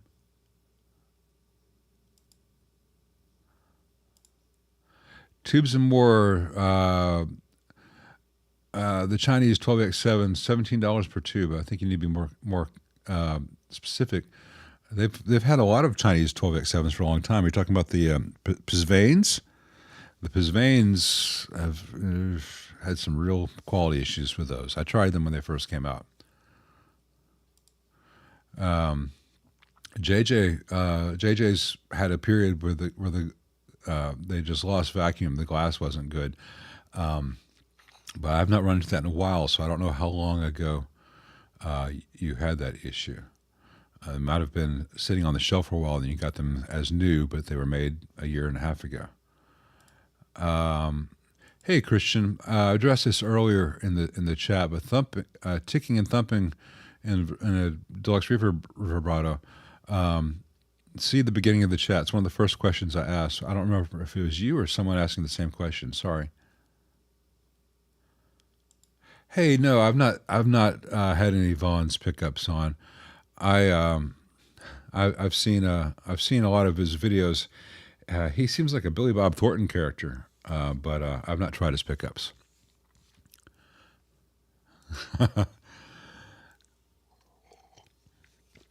Everybody needs some coffee sometime, Victor.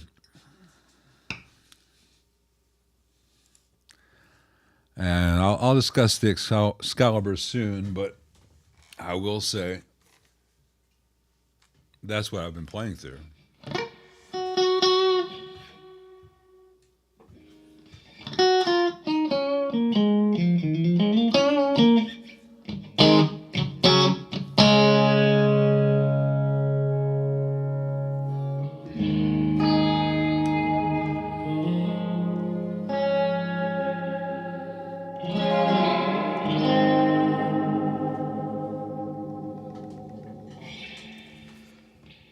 Oh, reverb is fun and tremolo is fun. Like someone was making fun of me the other day. You sure love that whammy bar. Yeah, it's a whammy bar. They're awesome. And now I've got my ding-a-ling stuck in my head. Let's see. Oh, I got to turn that down. Got a slight buzz that I'll be chasing down in the reverb. Oh, hey, thanks. Appreciate it, Mark. 6 said to stay away from a Supersonic 100. I already have it. What's the question? Can you make it okay? 6 was right, and I have said the exact same thing about all the Supersonics, the 60s, the 20s, and the 100s. Can I make it okay? I can make it a lot better. Is it worth spending the money? I would buy something else. See if you can sell the damn thing and buy an amp instead. You really need to lose the effects loop, lose the send return after the effects loop, the send and return right before the phase inverter. There's so many things wrong with the way that amp is done. The reverb's noisy. The heaters, the low voltage supply is the same bad low voltage supply you find in the hot rod series. They burn up. Same bad IC caps. So, you're looking at $300 to $400 for me to make it acceptable, and then you don't have an effects loop at that point. Sell it to someone who doesn't follow the internet, and buy something you like instead. Hey, Jeff. Speak of the devil. Just talking about you earlier.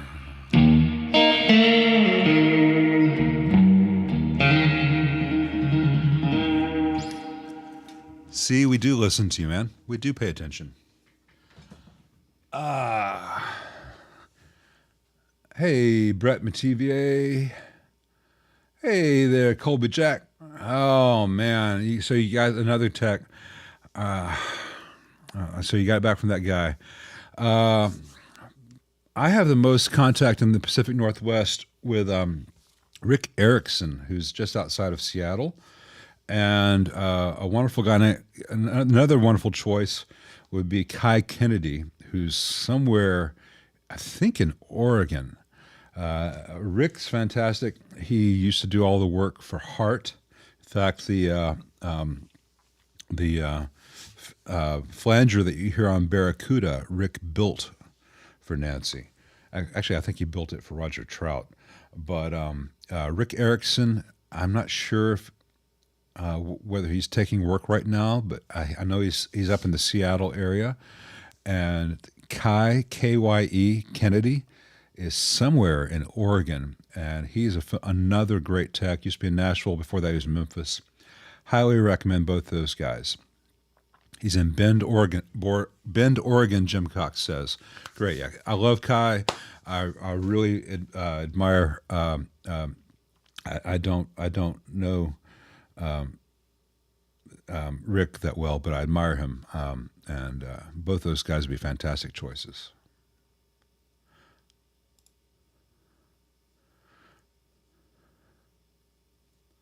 Let's see.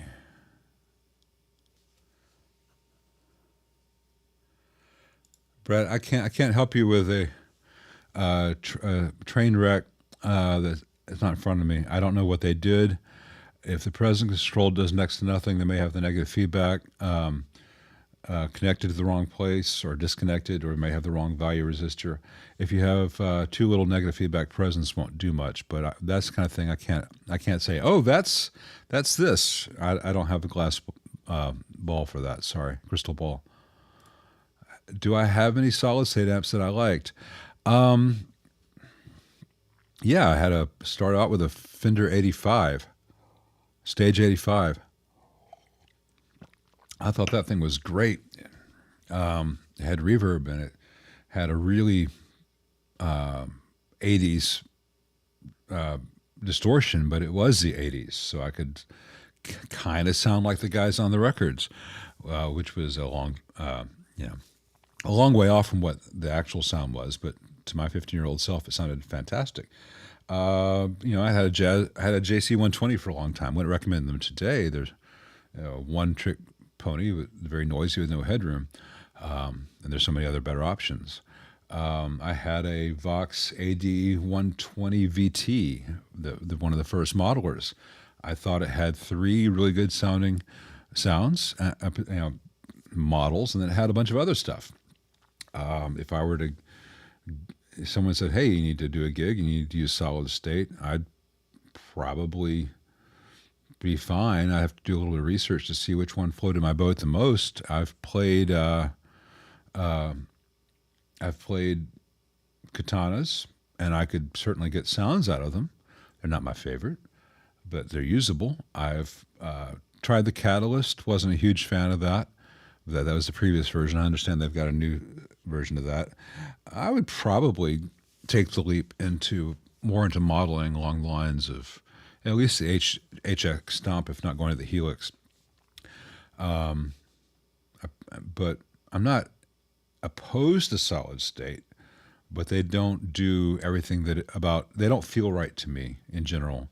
They're very specific sounds that I don't want all the time.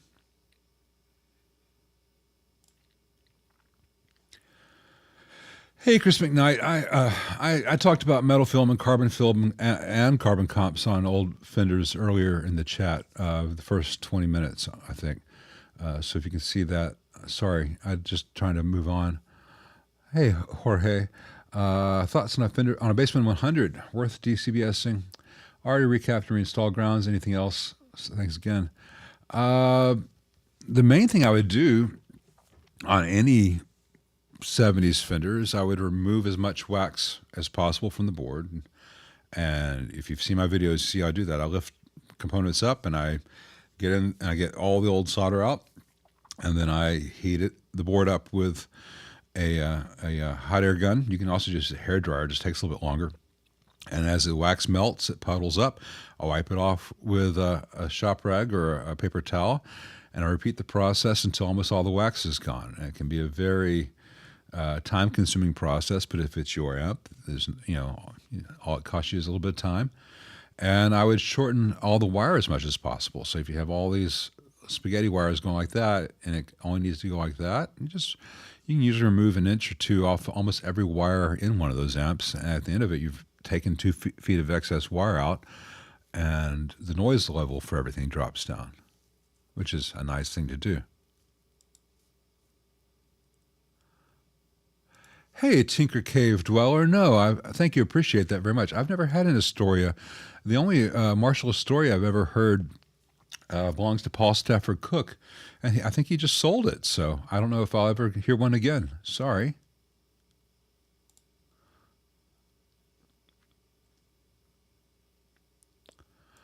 Hey Lloyd, it's not a stupid question, but yeah, you could swap an ECC 83 out for an ECC 82, but they're not. That'd be the wrong. You would get more headroom, but you would get a very different behavior.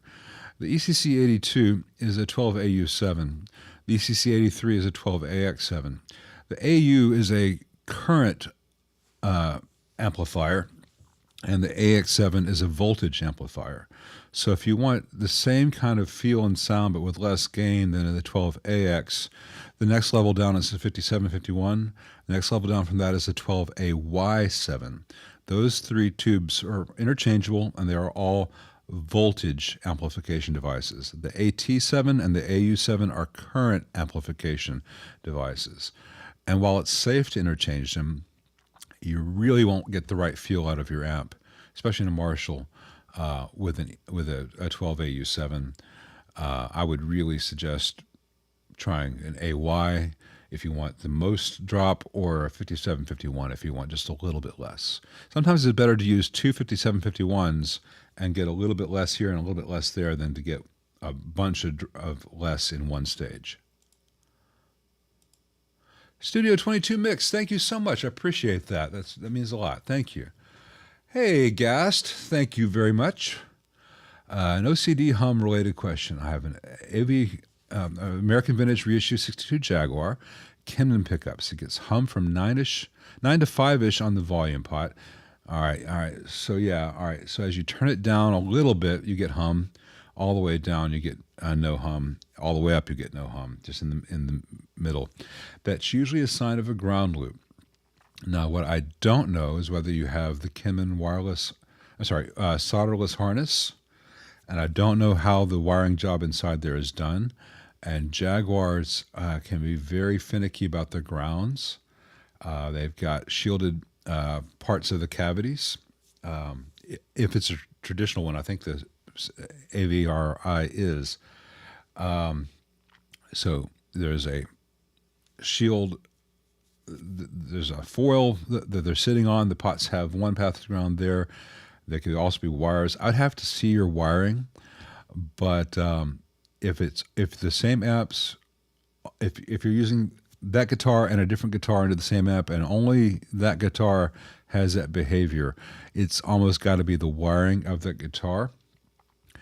If that's the only guitar you have, it could be something in the amp that has a ground loop issue, or a pedal in a pedal board. Always make sure you're plugging guitar into amp when troubleshooting this, because pedal boards can throw a lot of stuff out the window. Beyond that, I cannot help you unless I had pictures of everything inside your guitar, in which case I could say, oh, there's your issue. Now, if anyone else here on the chat has suggestions for guests on that, maybe someone else has run into that. I have not.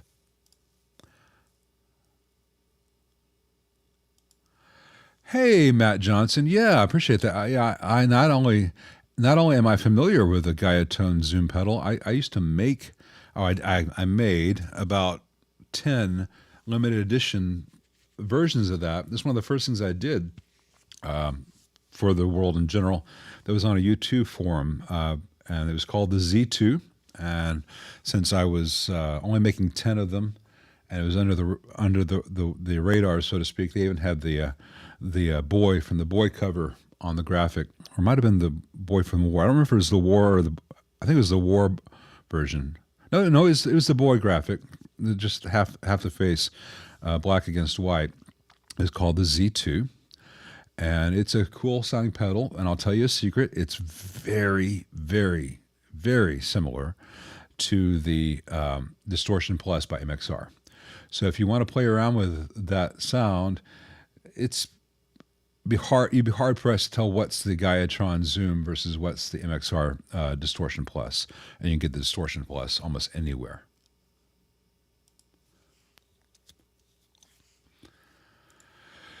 Yeah, middle pickup. I'm afraid I've got to agree with you based on my experience with them. But every time I say anything about that, people are like, "Man, you know what we're talking about?" And the guy from Morgan even said that that was a fake Morgan that I showed on the channel and didn't have a serial number, and so he could not have made it. I'm like,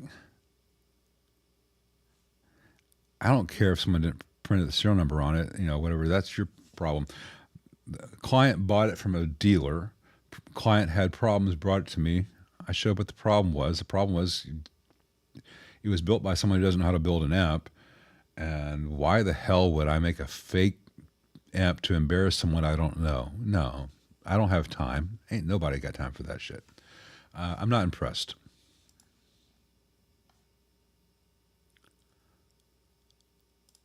Hey, Mr. Al, I'm in Memphis, and I charge 80 an hour currently in 2024. That may be going up, but a lot of the restorations you see are not a 1 or 2 hour process. So I am not always I'm not an inexpensive proposition for some of those restorations, but I try very hard to be worth it.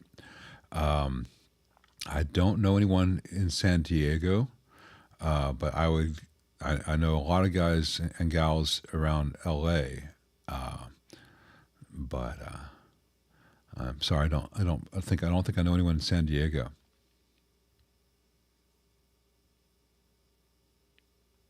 Oh, Yeetsy's in San Diego? I didn't know that. Okay, cool. I knew he was in California.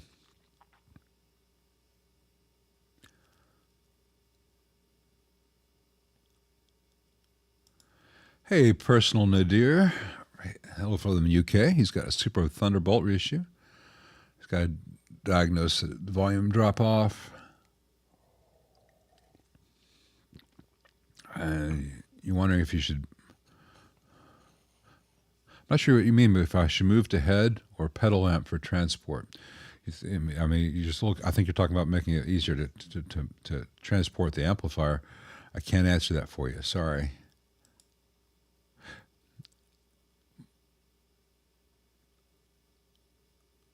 Mark, yeah, I forgot about. Six is also a good tech in Australia. Sorry, Six. If you see this, please don't kill me. But he's also fucked off to Japan like Brad has. So.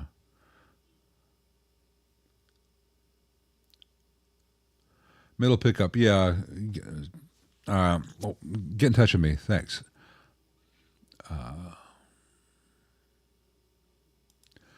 Hey, Dewey, 7330. You always bias an amp with the master volume at 10 if it's a post-phase inverter master volume, or 0 if it's a pre-phase inverter master volume. Because a post-phase inverter master volume can slightly affect the bias. So you want to have that all the way up, and any channel volume all the way off. If you have a pre-phase inverter master volume, turn the master volume at 0, because when you bias an amp, you want it to be a true idle, which means as little signal present as possible. So that'd be the way to do that.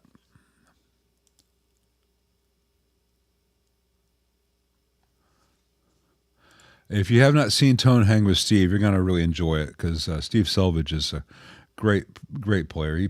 He's a session guy in town, plays in like 15 different bands. He's in the Hold Steady. He was in Tommy Stinson's pop thing he did a couple years ago. He's just a great player, great guy, fantastic dad. I just love him to pieces. But he just plays so well. And, he just plugged my 335 straight into his slightly tweaked AC-15, and I put on a microphone, and that's all there is to it. That's all there has to be with a real good player. When the connection between the player's hands and the speaker is just that, it's kismet. And that's with a amp that he bought for like $400 used. Good tone does not have to be expensive. All right, my back teeth are floating. We're going to take another 7-minute intermission, and I'll try to get through as many of the remaining questions as possible.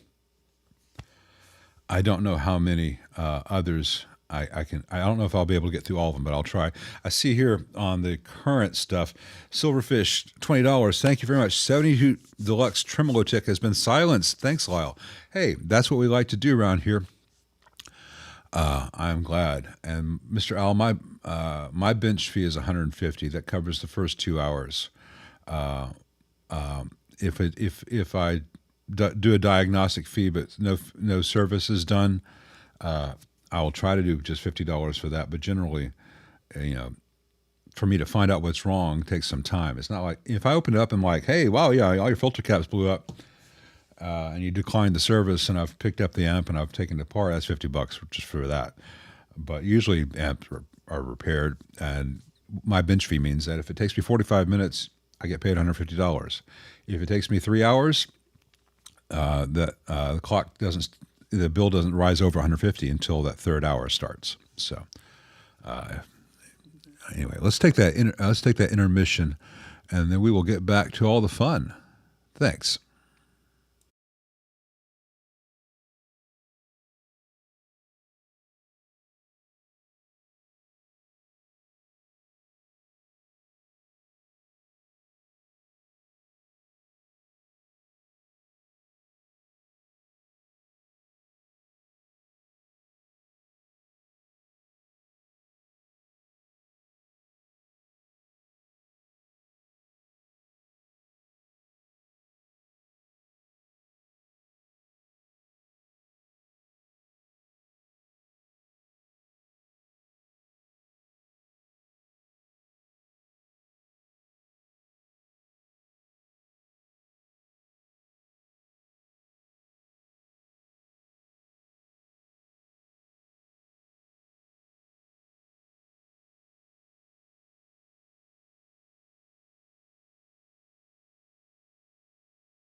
All right, let's come back a little bit early just so I can get some of these questions here. I remember to click the buttons. I have all this stuff set up to make me look like I'm all produced and professional and shit, and I forget to click on the buttons because I don't have it all automated. Let's see. Let's see. Middle pickup knows about the Distortion Plus and the zoom. Yeah. Yeah, I bet JHS has got the some variation on the Distortion Plus that would do you right. Well, no, I said Headstrong about Fender versions. Head First makes great Marshally things from Jason Tong, but Head First. But no, Headstrong's out. I think out of Nashville, and JD Simo and a bunch of guys are using those. They're pretty standard things. They're good versions of Fenders built pretty well.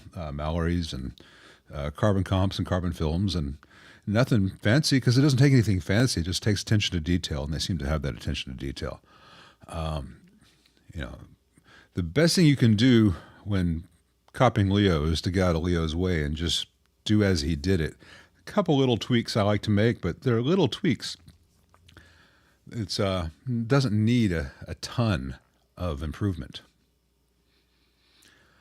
I have no. Hey, Gym Class. Hello. I thank you very much. I don't have any knowledge of the new hand-wired amps other than when those things came out at NAMM. Everyone was sending me pictures of them, saying, "What do you think of this?" And I will think of it when I have one in front of me. I don't have any great expectations out of anything they put out as an AC4. The AC4 is not really that. Even the old ones aren't that great an amp. The AC10 is pretty much the starting point. The AC4 is okay.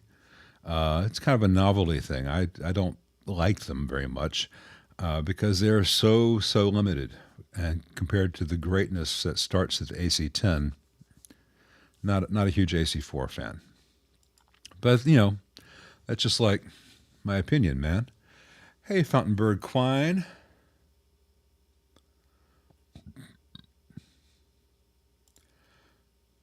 $716P. One of them doesn't have an outer foil. Some of them do, Jim. I don't remember which. Sorry.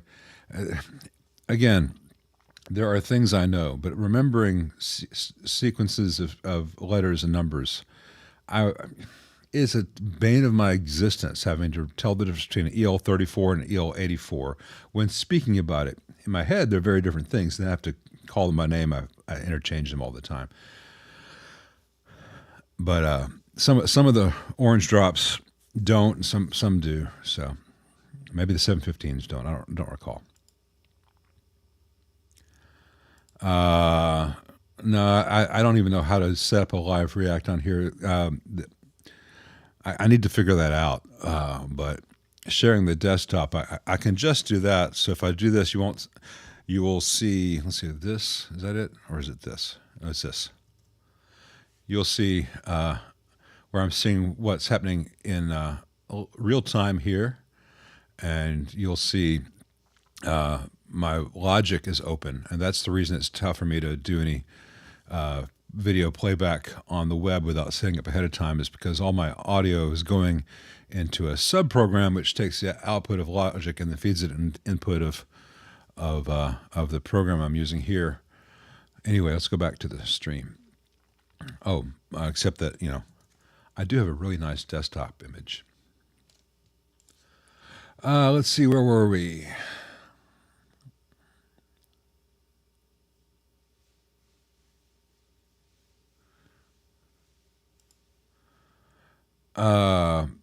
Blackguard wiring on their tele. Why isn't everyone running Blackguard wiring on their teles? Well, first of all, the bass pickup wiring most people despise, the boom boom boom boom boom thing. Second of all, a lot of people love that neck middle thing, and it's really hard to get that if you just balance the selector just so. There's a reason they changed in '67, because almost every tech in the world had already been changing them to that. You're not going to have any difference between You can always make a switched pot to change your neck pickup wiring to the base circuit that you get in an old Blackface if you want, Blackguard if you want. But I think the wiring scheme is a bit limiting. If you want that sound, that's easily done without totally changing over to the older setting.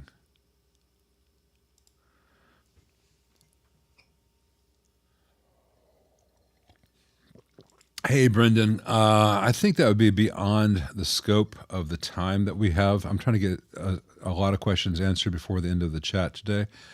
And, that's the kind of thing I can sit here and extemporize, or you can just go find some white papers on it. But seriously, the explanations for that are out there. And to say it verbally is 15 minutes. And I'm sorry, that's just, in general, though, unless you're paying a good bit more, solid state Class AB is going to be higher quality than Class D. A lot of the Class D stuff is pretty cheap because there's a lot of free lunch involved. You can do a lot of awesome things for a very short period of time with most Class D ICE modules.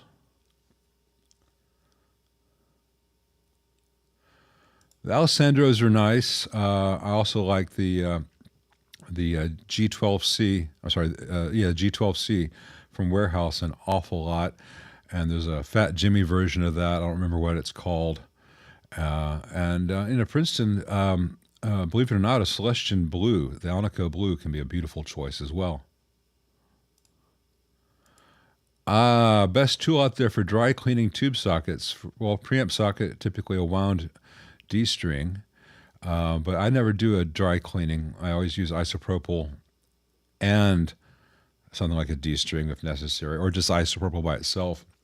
Occasionally, what I'll do is I will take the pin, I will take a used 12AX7, and I'll put some deoxit in the tube socket, and I'll insert and remove this looks weird on the internet.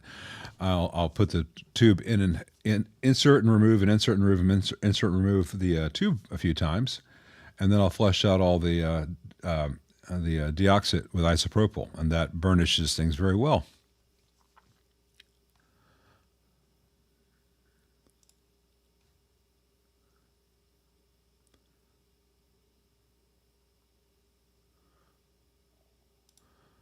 Well, that's very good news for you, Rob French. Josh was there too.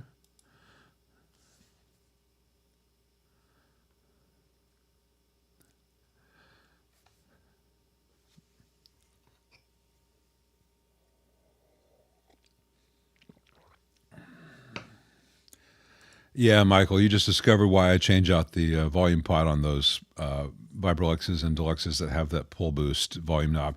It's just a terrible taper on that because it's a switch pot.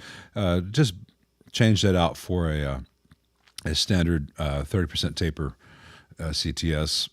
Fender makes one and CTS makes one. The Fender branded CTS, you can get it at tubesandmore.com.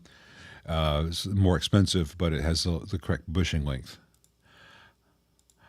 My opinion on Laney amps is that we don't see a lot of them in the United States, or at least I don't. And in general, they've always tended to be a less expensive version of a Marshall. Back in the 70s, that was a pretty good thing. Now, I'm not a big fan of them, though some of the ones I've played have sounded pretty good. I just don't think they're worth.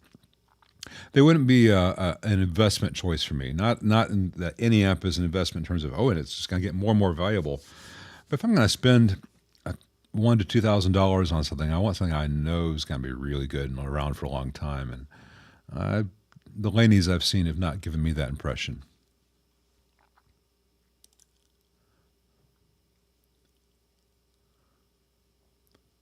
Hey, JR69, appreciate that. He loves the channel, technical detail. Got a bad cat. HW Club 3. The master goes from Broody Loud. That's probably a taper issue. I don't know how they did the master volume circuit in that. The most bad cats and matchlesses use a cross line master volume. If it gets it's brutally loud at 4, it's probably a linear taper, in which case you might want to change it out for an audio taper. If it's an audio taper and it still does that, there may not the taper of that pot itself may be bad, in which case you just need a different audio taper. Hey, Bottom Kitchen, I've got a friend, Rob DeStefano. DeStefano. He's just outside Philly. Look for Rob DeStefano. I don't know if he has a separate business name, but he's really good. I think he's in the suburbs of Philadelphia. I need to visit him just so I can go find out where the best Philly beef is. I need to know that. I've seen many videos on it, a cheesesteak, but I don't know for sure. Though John's roast pork seems like it might be on paper. It seems to be winning. Sorry, it took me so long to remember cheesesteak. It's hard to think while reading all these things.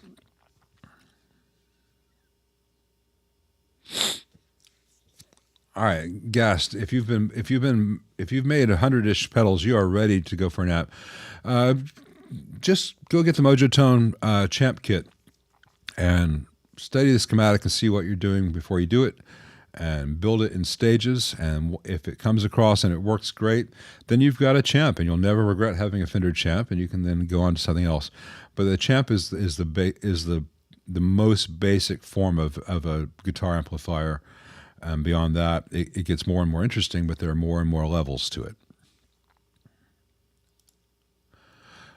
Schwagang has not made tubes in quite some time, ET Music. They had a big factory fire 3-4 years ago, and that factory has not been rebuilt yet. So any Schwagang label 12X7s are old, and if they just got a new batch in, where were they sitting all this time? So I would be cautious of that. Mojo Tone kits are as good as the builder. I don't think that their instructions historically have always been that great, but they seem to have been revising. Rob D'Antonio, that's right. Sorry, Rob DeStefano is a pickup builder. Sorry, Rob D'Antonio is the amp tech. He's really good. Sorry. Thank you, Chris R. And Rob, if you see that, I'm so sorry. I don't know how I pulled DeStefano. I just did. I don't even know Rob DeStefano. I know Rob D'Antonio. Mojo Tones seems to have really upped the quality of their instructions lately. Hey, Lefty Mike. Yeah, I'm going to resume the technical difficulties. I just have been so... January was a wipeout due to my daughter's health issues, and then I got really sick, and then I had some back issues, and I've been playing catch up on all the work that I could not do in January and the first half of February. And so I have not had time to get the guests lined up, though I have some loose commitments from some very interesting friends, and I'm going to get them on here. Maybe I need to get Rob D'Antonio on here just as an apology. Yeah, Johnny Green. I thought he had the Fender 185, but it doesn't matter if it was 85. I've never been able to make my fingers do the things Johnny's fingers do. He's a brilliant musician. I mean, he's a good guitarist. He's a brilliant musician. There were giants among us in those days. He's one of them. It's a shame he's got those ugly cheekbones too. Don't you hate when someone's that talented and that good looking? It's unfair. It's like, Harrison Ford, man, Han Solo and Indiana Jones. Was that fair to the rest of your goddamn generation? I mean, how selfish can you be? Wouldn't one have been enough for anyone else?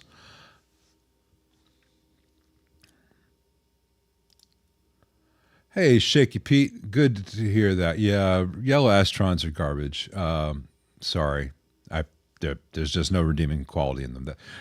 That's why when I showed how to check polarity on a film cap, that's the one that was at hand, because it was on the bench because I'd taken it out of the amp. Hey, Dr. Mr. Professor Longhair, you are very formal. I appreciate that. That's very kind of you to say. That's very kind of you to say.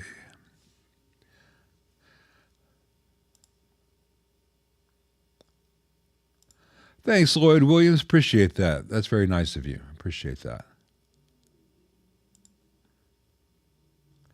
I'm glad to answer every question I can. People get frustrated sometimes because I don't answer their question. And if I were to answer every question asked, we'd be here for infinite amount of time because I just can't get to them all typically. I'm sorry that you had problems with the Morgans. I probably don't need to discuss that company anymore in public, but it's. Hey, Baldwin Bean Baker, thank you very much. I don't have any experience with the JTM ST20. I've only seen pictures. They seem to be built pretty much identically to the JVM, the little studio vintage 20s and stuff. I'm not really a fan of that construction technique, but I could be wrong. But I have not had one in front of me.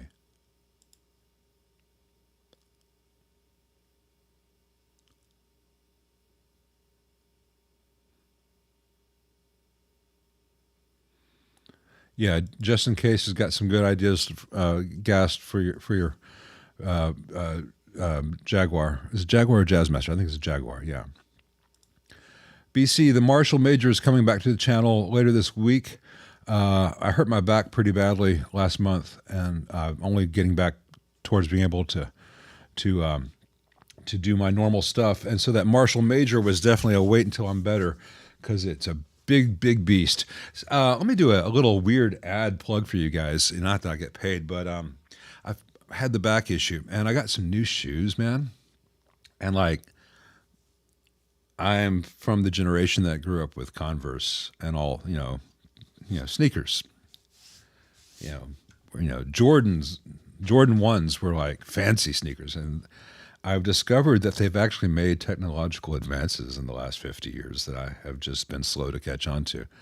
I got some New Balance Rebel V4s, and they weigh approximately nothing, and they are made of cloud and joy. And I feel lighter on my feet. My feet don't hurt. My back doesn't hurt. I feel like I could actually maybe take up running in these things. It's just like having your feet perpetually kissed. And I understand I've been doing a lot of research. There's some other shoes I want to check out as well. And some of you are laughing, but because I'm so slow to find this out, that there are actually more comfortable things to wear than shoes designed in the 50s and 70s. But these Rebel V4s worth every penny, just in terms of at the end of the day, my back isn't killing me.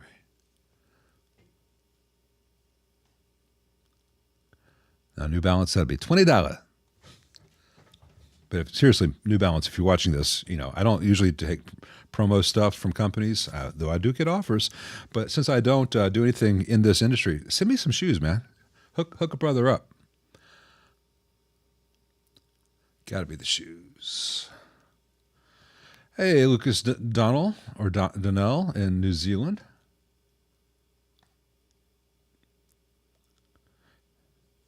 Let's see.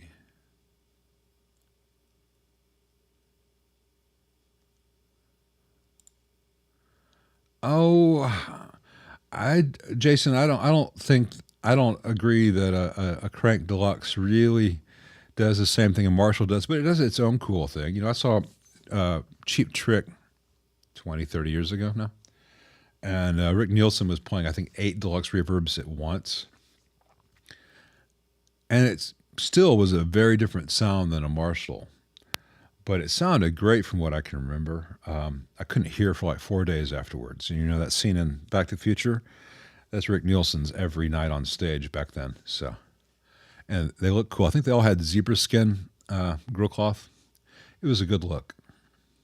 No, it wasn't zebra skin. Sorry, it was the check, black and white check, which would have matched the Vans I would probably been wearing with my bad back.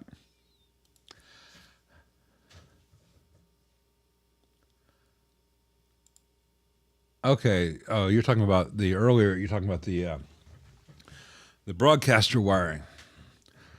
Yeah. I still find it a little bit more little more limiting than the modern stuff. I mean, the main thing you're enjoying from that that's different is that net cap thing, and you can always do that with the push pull thing.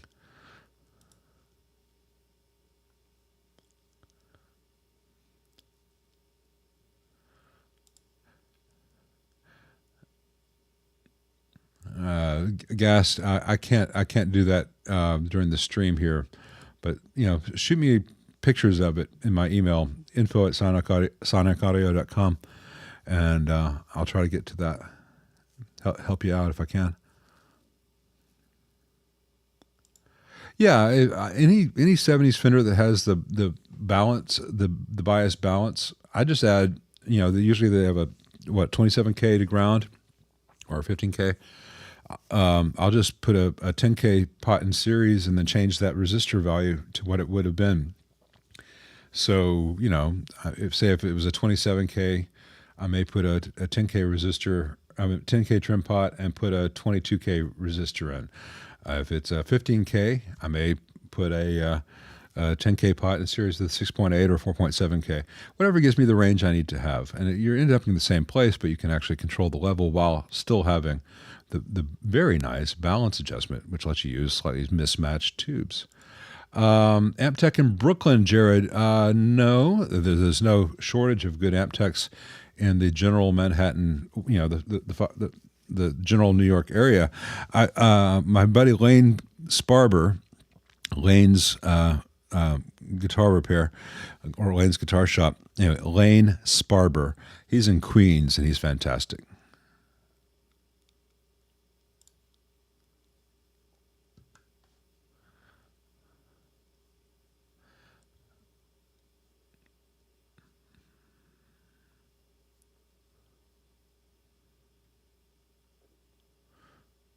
Let's see. All right, actually, we're getting close to being caught up. That's cool. I'm not a big fan of the Music Master bass amps, Chris Bishop. They're not bad at all. I just, especially for bass, they're way underpowered, and for guitar, they're way clean. So I don't think they're the sweet spot for everyone. But someone out there is gonna just fall in love with them. Matt Wells is also great. Yeah, at 30th Street. The trouble with this is. Matt Wells will be the first to tell you this. I saw Jeff posted this. Real estate in Manhattan, as he's no newsflash, is extremely expensive. And so a lease in Manhattan, paying the lights in Manhattan is extremely expensive. So you get out to Queens, you a little less overhead. But I've heard nothing but good things about Matt Wells. And I know about 10 guys in the New York area, but many of whom are either way out in Jersey due to such things as rent, or they are in Manhattan and they're very expensive. Now, I also know a lot of guys who are really great and got priced out of their old digs in Manhattan because everything's been going up so much, which is sadly the way of things. Oh, Gas, don't worry about an isolation transformer in the guitar. The 1 meg pots in a Jaguar are Jaguars have some weird wiring things, and the 1 megs are kind of there because of the rhythm circuit thing, and then you get parallel stuff. I would with the Kimmons, I would contact Chris Kimmon and see what pot values he recommends. You might love it with 250K pots. But without hearing it and having everything in front of me, but there's absolutely no need to put an isolation transformer in a guitar. That would be using a jackhammer to hang a picture on the wall.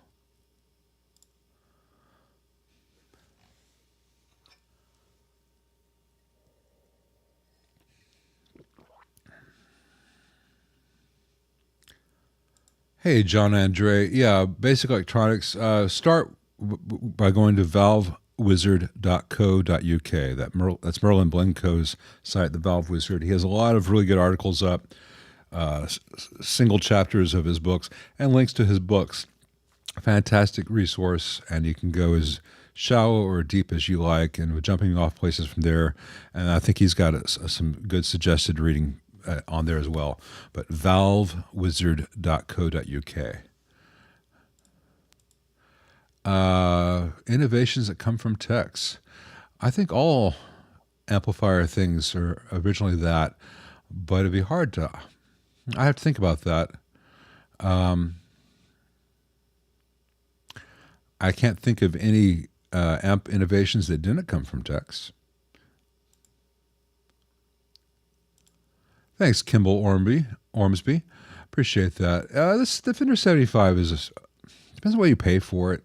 I wouldn't seek them out. They're not terrible, but I don't think they're really that good. But if you have an option to get one and it's in your price range and nothing else is, it'd probably be okay.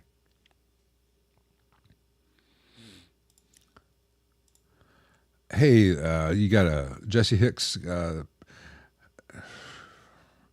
You can have it reconed or you can replace it. There's not much else you can do. Um, so, I mean, those are the choices. Is it an old P12Q or a new one?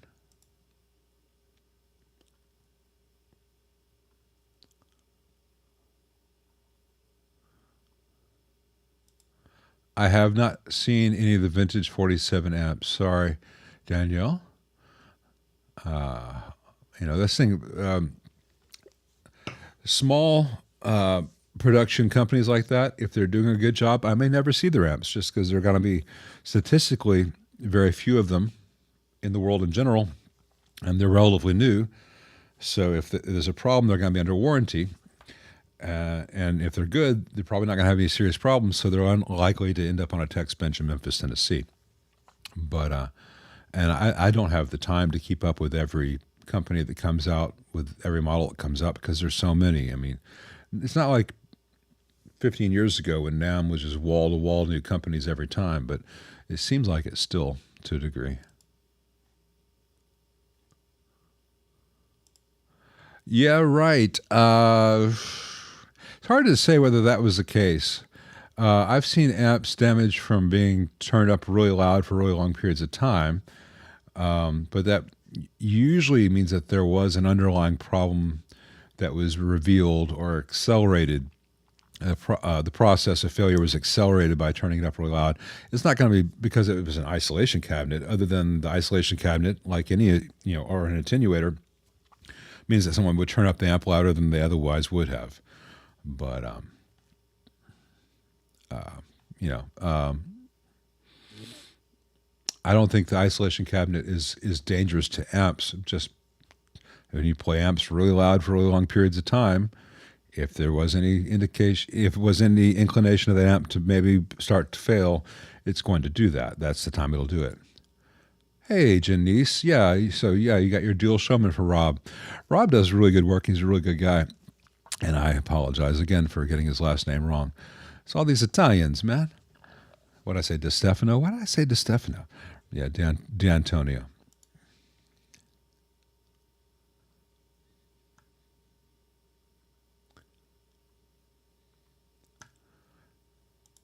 The DSL 40 CR is pretty good tube amp. Um, it's not my favorite, but of the amps in its price range, it's really good. It'll be make a lot of people very happy.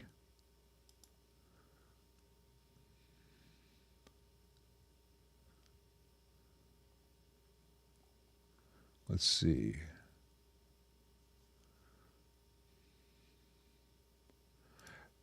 Yeah, Jason, I agree with you there. I don't think of Fenders as just clean. I don't think of Marshalls as just sturdy. One of my favorite clean sounds in the world is a Marshall 100 watt.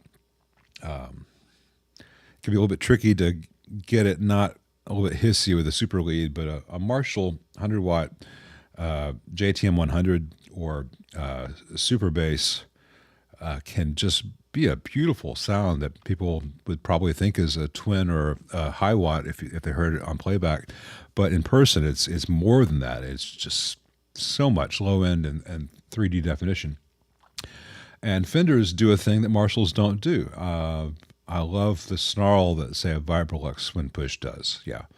There, and Voxes span the entire range. It's not just a clean amp or a dirty amp or a metal amp or whatever. Though there are amps that are just metal amps, but I don't like them. Dave Powers, thanks very much. Sorry, I will look through my emails. I get an awful lot of them, and I've had so much of an increase in spam with the same. I keep getting the same kind of spam, and I block it and I flag it as spam. Then I get the same thing from a different person. It's really frustrating. Keep up. Once the bots get your email address, man, I'm gonna have to come up with a new secret email address that only you guys get to hear about, and see how long that lasts. I may call it secret email number 1, and then 6 weeks later, secret email 2. May play a shifting game. But the trouble is, then I'd still have people sending stuff to the old spammed email address. I need about 10 people to answer emails from me, and another one to bring me coffee. In the meantime, in the real world, I'll just have to do it myself.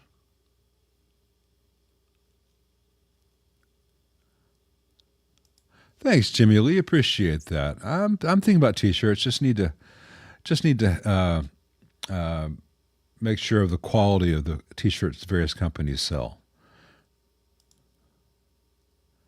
Hey, Ray, no, the Mark Bartel era Tone Kings are entirely different in a lot of ways than the current stuff that BAD makes.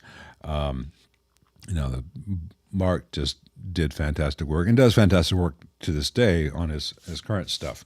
But the old Sky Kings were, the old Sky Kings and Tone Kings were entirely different beasts. Rockcliffe rockers, I don't think that you can evaluate I don't think you can evaluate the reliability of a Mesa Boogie dual rectifier because that's military intelligence, et cetera, et cetera. They're really bad amps. They're just, I have discussed them many times. They are so poorly built, so poorly designed, insultingly designed. Is one of the only amp companies that routinely get away with having a clean channel that's noisier than the dirty channel. I think I've answered the question. I try not to think of them.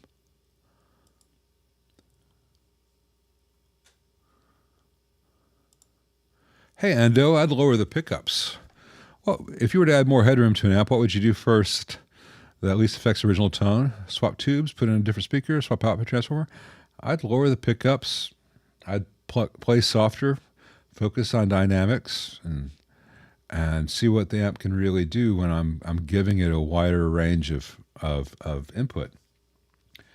And at that point, if I needed more than it has, then more speakers would be good. The same 20-watt amp into a 1x12 is a very different feeling response than that same 20-watt amp plugged into a 2x12 or a 2x12 at the same time as the 1x12. When you double the surface area of the speaker, you almost add as much perceived level as doubling the wattage of the amp. And speaker sensitivity is a huge thing. If you plug into a speaker that's very inefficient and then plug the same amp with the same settings into a speaker that's very efficient, it could be like plugging into a different amp. The little Swart Space Tone 5-watt thing, 7-watt thing, with that. It comes with a Celestion Onico Blue, which is a very efficient speaker, and that little 5-watt amp feels like a 12 to 15-watt amp. I mean, it feels like you're playing into a Princeton in the room. It's very loud. It's very efficient. The amp that you've been hearing here all this time is my build. It's the Excalibur. It is 15 watts. It is going in it. I have the channel volume at just below 10 o'clock, and the master is just below noon through an efficient 2x12.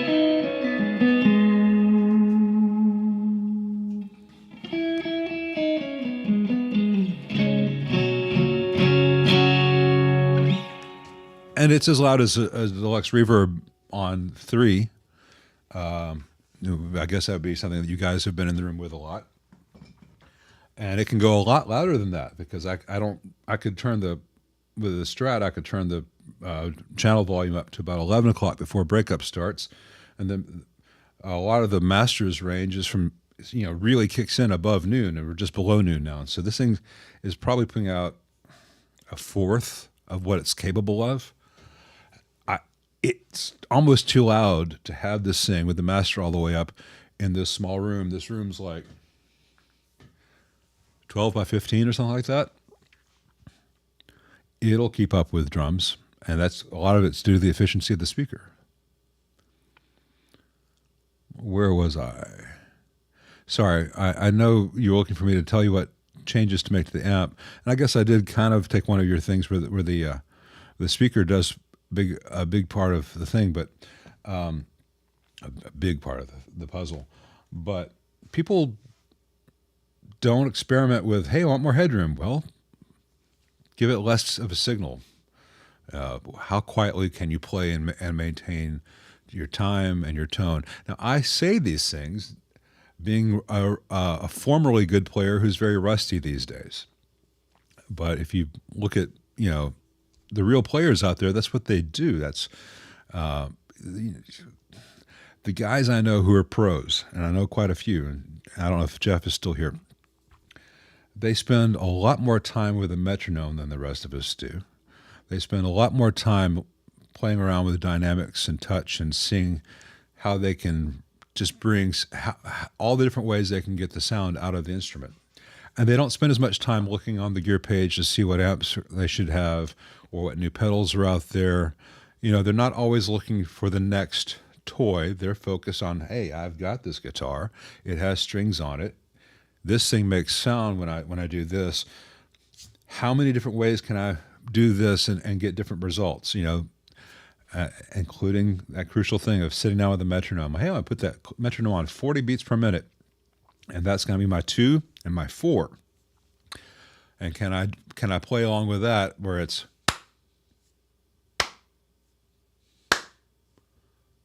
and just have that be the 2 and the 4, or even set it to be like 3.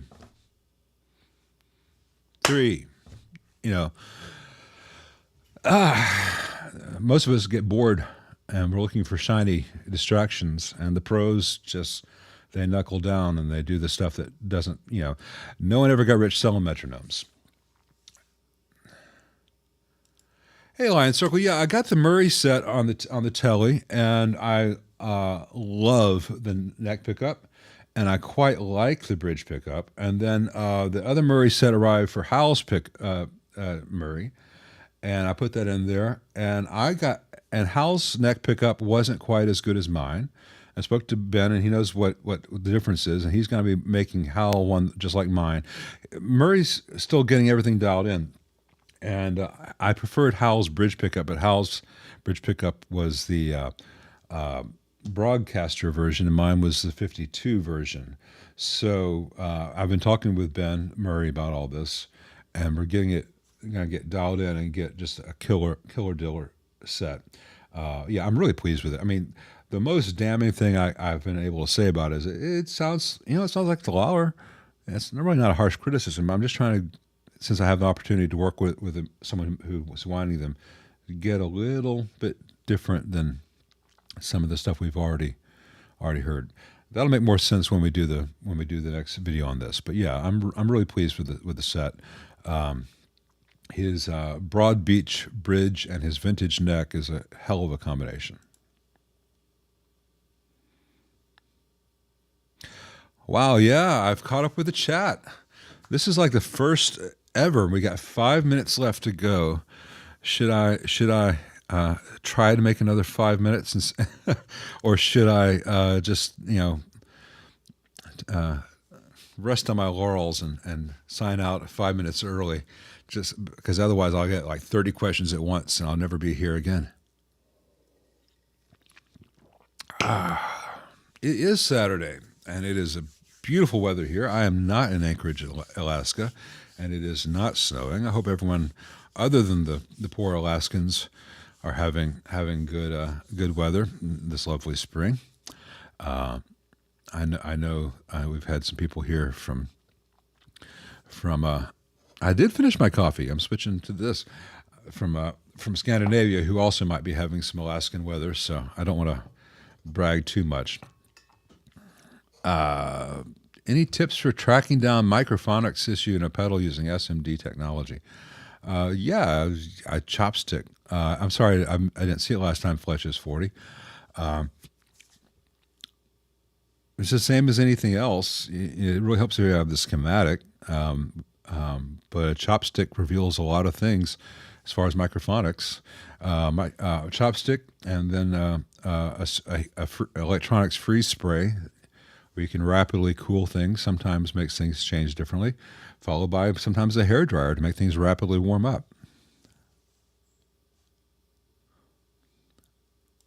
Well, and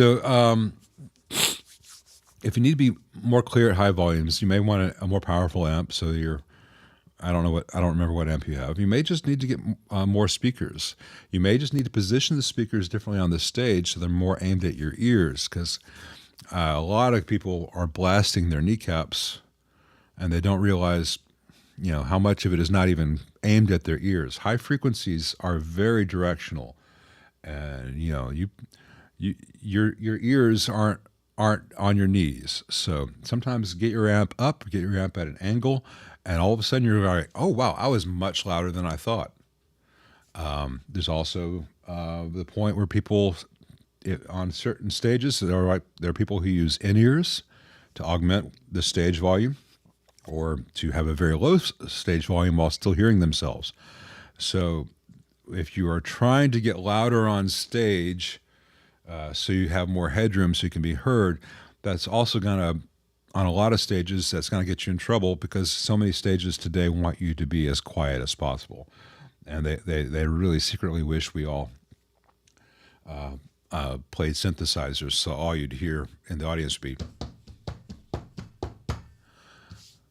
But that day has not come yet. What do I think of MOSFET power scaling in amps? I think it can be good, but there's heat issue. There are heat issues. Not there is heat issues. There are heat issues. It's not always done well, and they don't always last. And I'm still on the fence about whether continuing to provide that service from time to time, because I've had, even when doing everything right, I've had some things which did not last more than 2 or 3 years. When on paper, they should have just been very reliable. And at that point, you're like, well, do I use a more expensive version? Do I do them in parallel? Is there room for that? Or do I just say, you know what? A simple post-phase inverter master volume is almost just as good. It's much less expensive. It's much more reliable. And it's a much lower parts count. The older I get, the more I like being able to do things that are musically useful with as few parts as possible, because that's the fewest number of things that can go wrong. I have not used a Z-Matcher metal pickup. I don't know. Rockcliffe, aside from the Mark I, Mark II, Mark II C+, and the SOB, all subsequent Mesas have some serious problems. And even those earlier ones, they have tantalum caps everywhere, which burn up. They have, especially on the Mark I's and the SOBs, they have the tube sockets tack soldered to very flimsy boards where nothing really has good support. They have really bizarrely poorly implemented master volumes in some of those. I'm just on zero level am I impressed with any of their products, but as they got bigger and more marketing and started having truck tread stuff and leather everything, and they spent all this money on marketing and building up an image of a great amplifier company without ever making great amps. But the price, they have the price of a great amp. So, KSR makes good stuff, John. Yeah, I'd go to KSR. If you're looking for the dual rectifier thing, contact KSR, see what they've got. Contact Jason at Head First, see what he can do for you, because there are guys out there making high quality, high gain, flexible amps that will do cover a lot of bases, and will keep working, and will not have a high noise floor and a high failure rate. There's just no reason to keep going to the same three companies when those same three companies keep crapping on us. You know, as much as I love old Marshall, as much as I love old Fender, those companies are just names that some corporate suit bought, and they're keeping going as a going concern. But no one goes to work at those companies thinking, how can I make the world more musical today? And I really think Leo did that. I think Leo wanted to make things for musicians because he loved music. And I just don't get that sense from those big companies. I think this is probably the time I need to sign off. I can't answer all questions. Andy Talamantez, shoot me an email. Man, I will catch up with anything else here that's been posted towards the end. But it is 3 hours, and I just shat on Marshall and Fender. I think it's a good time for me to begin to end this thing. I mean, it's a nice note. It's a nice place to be, don't you think? At least it's a place of honesty where we can all agree. So, you guys have a good weekend. Look for more of these cool old Fenders coming this week. And those old Marshalls will be making an appearance, even the dreaded Major. Ooh, scary.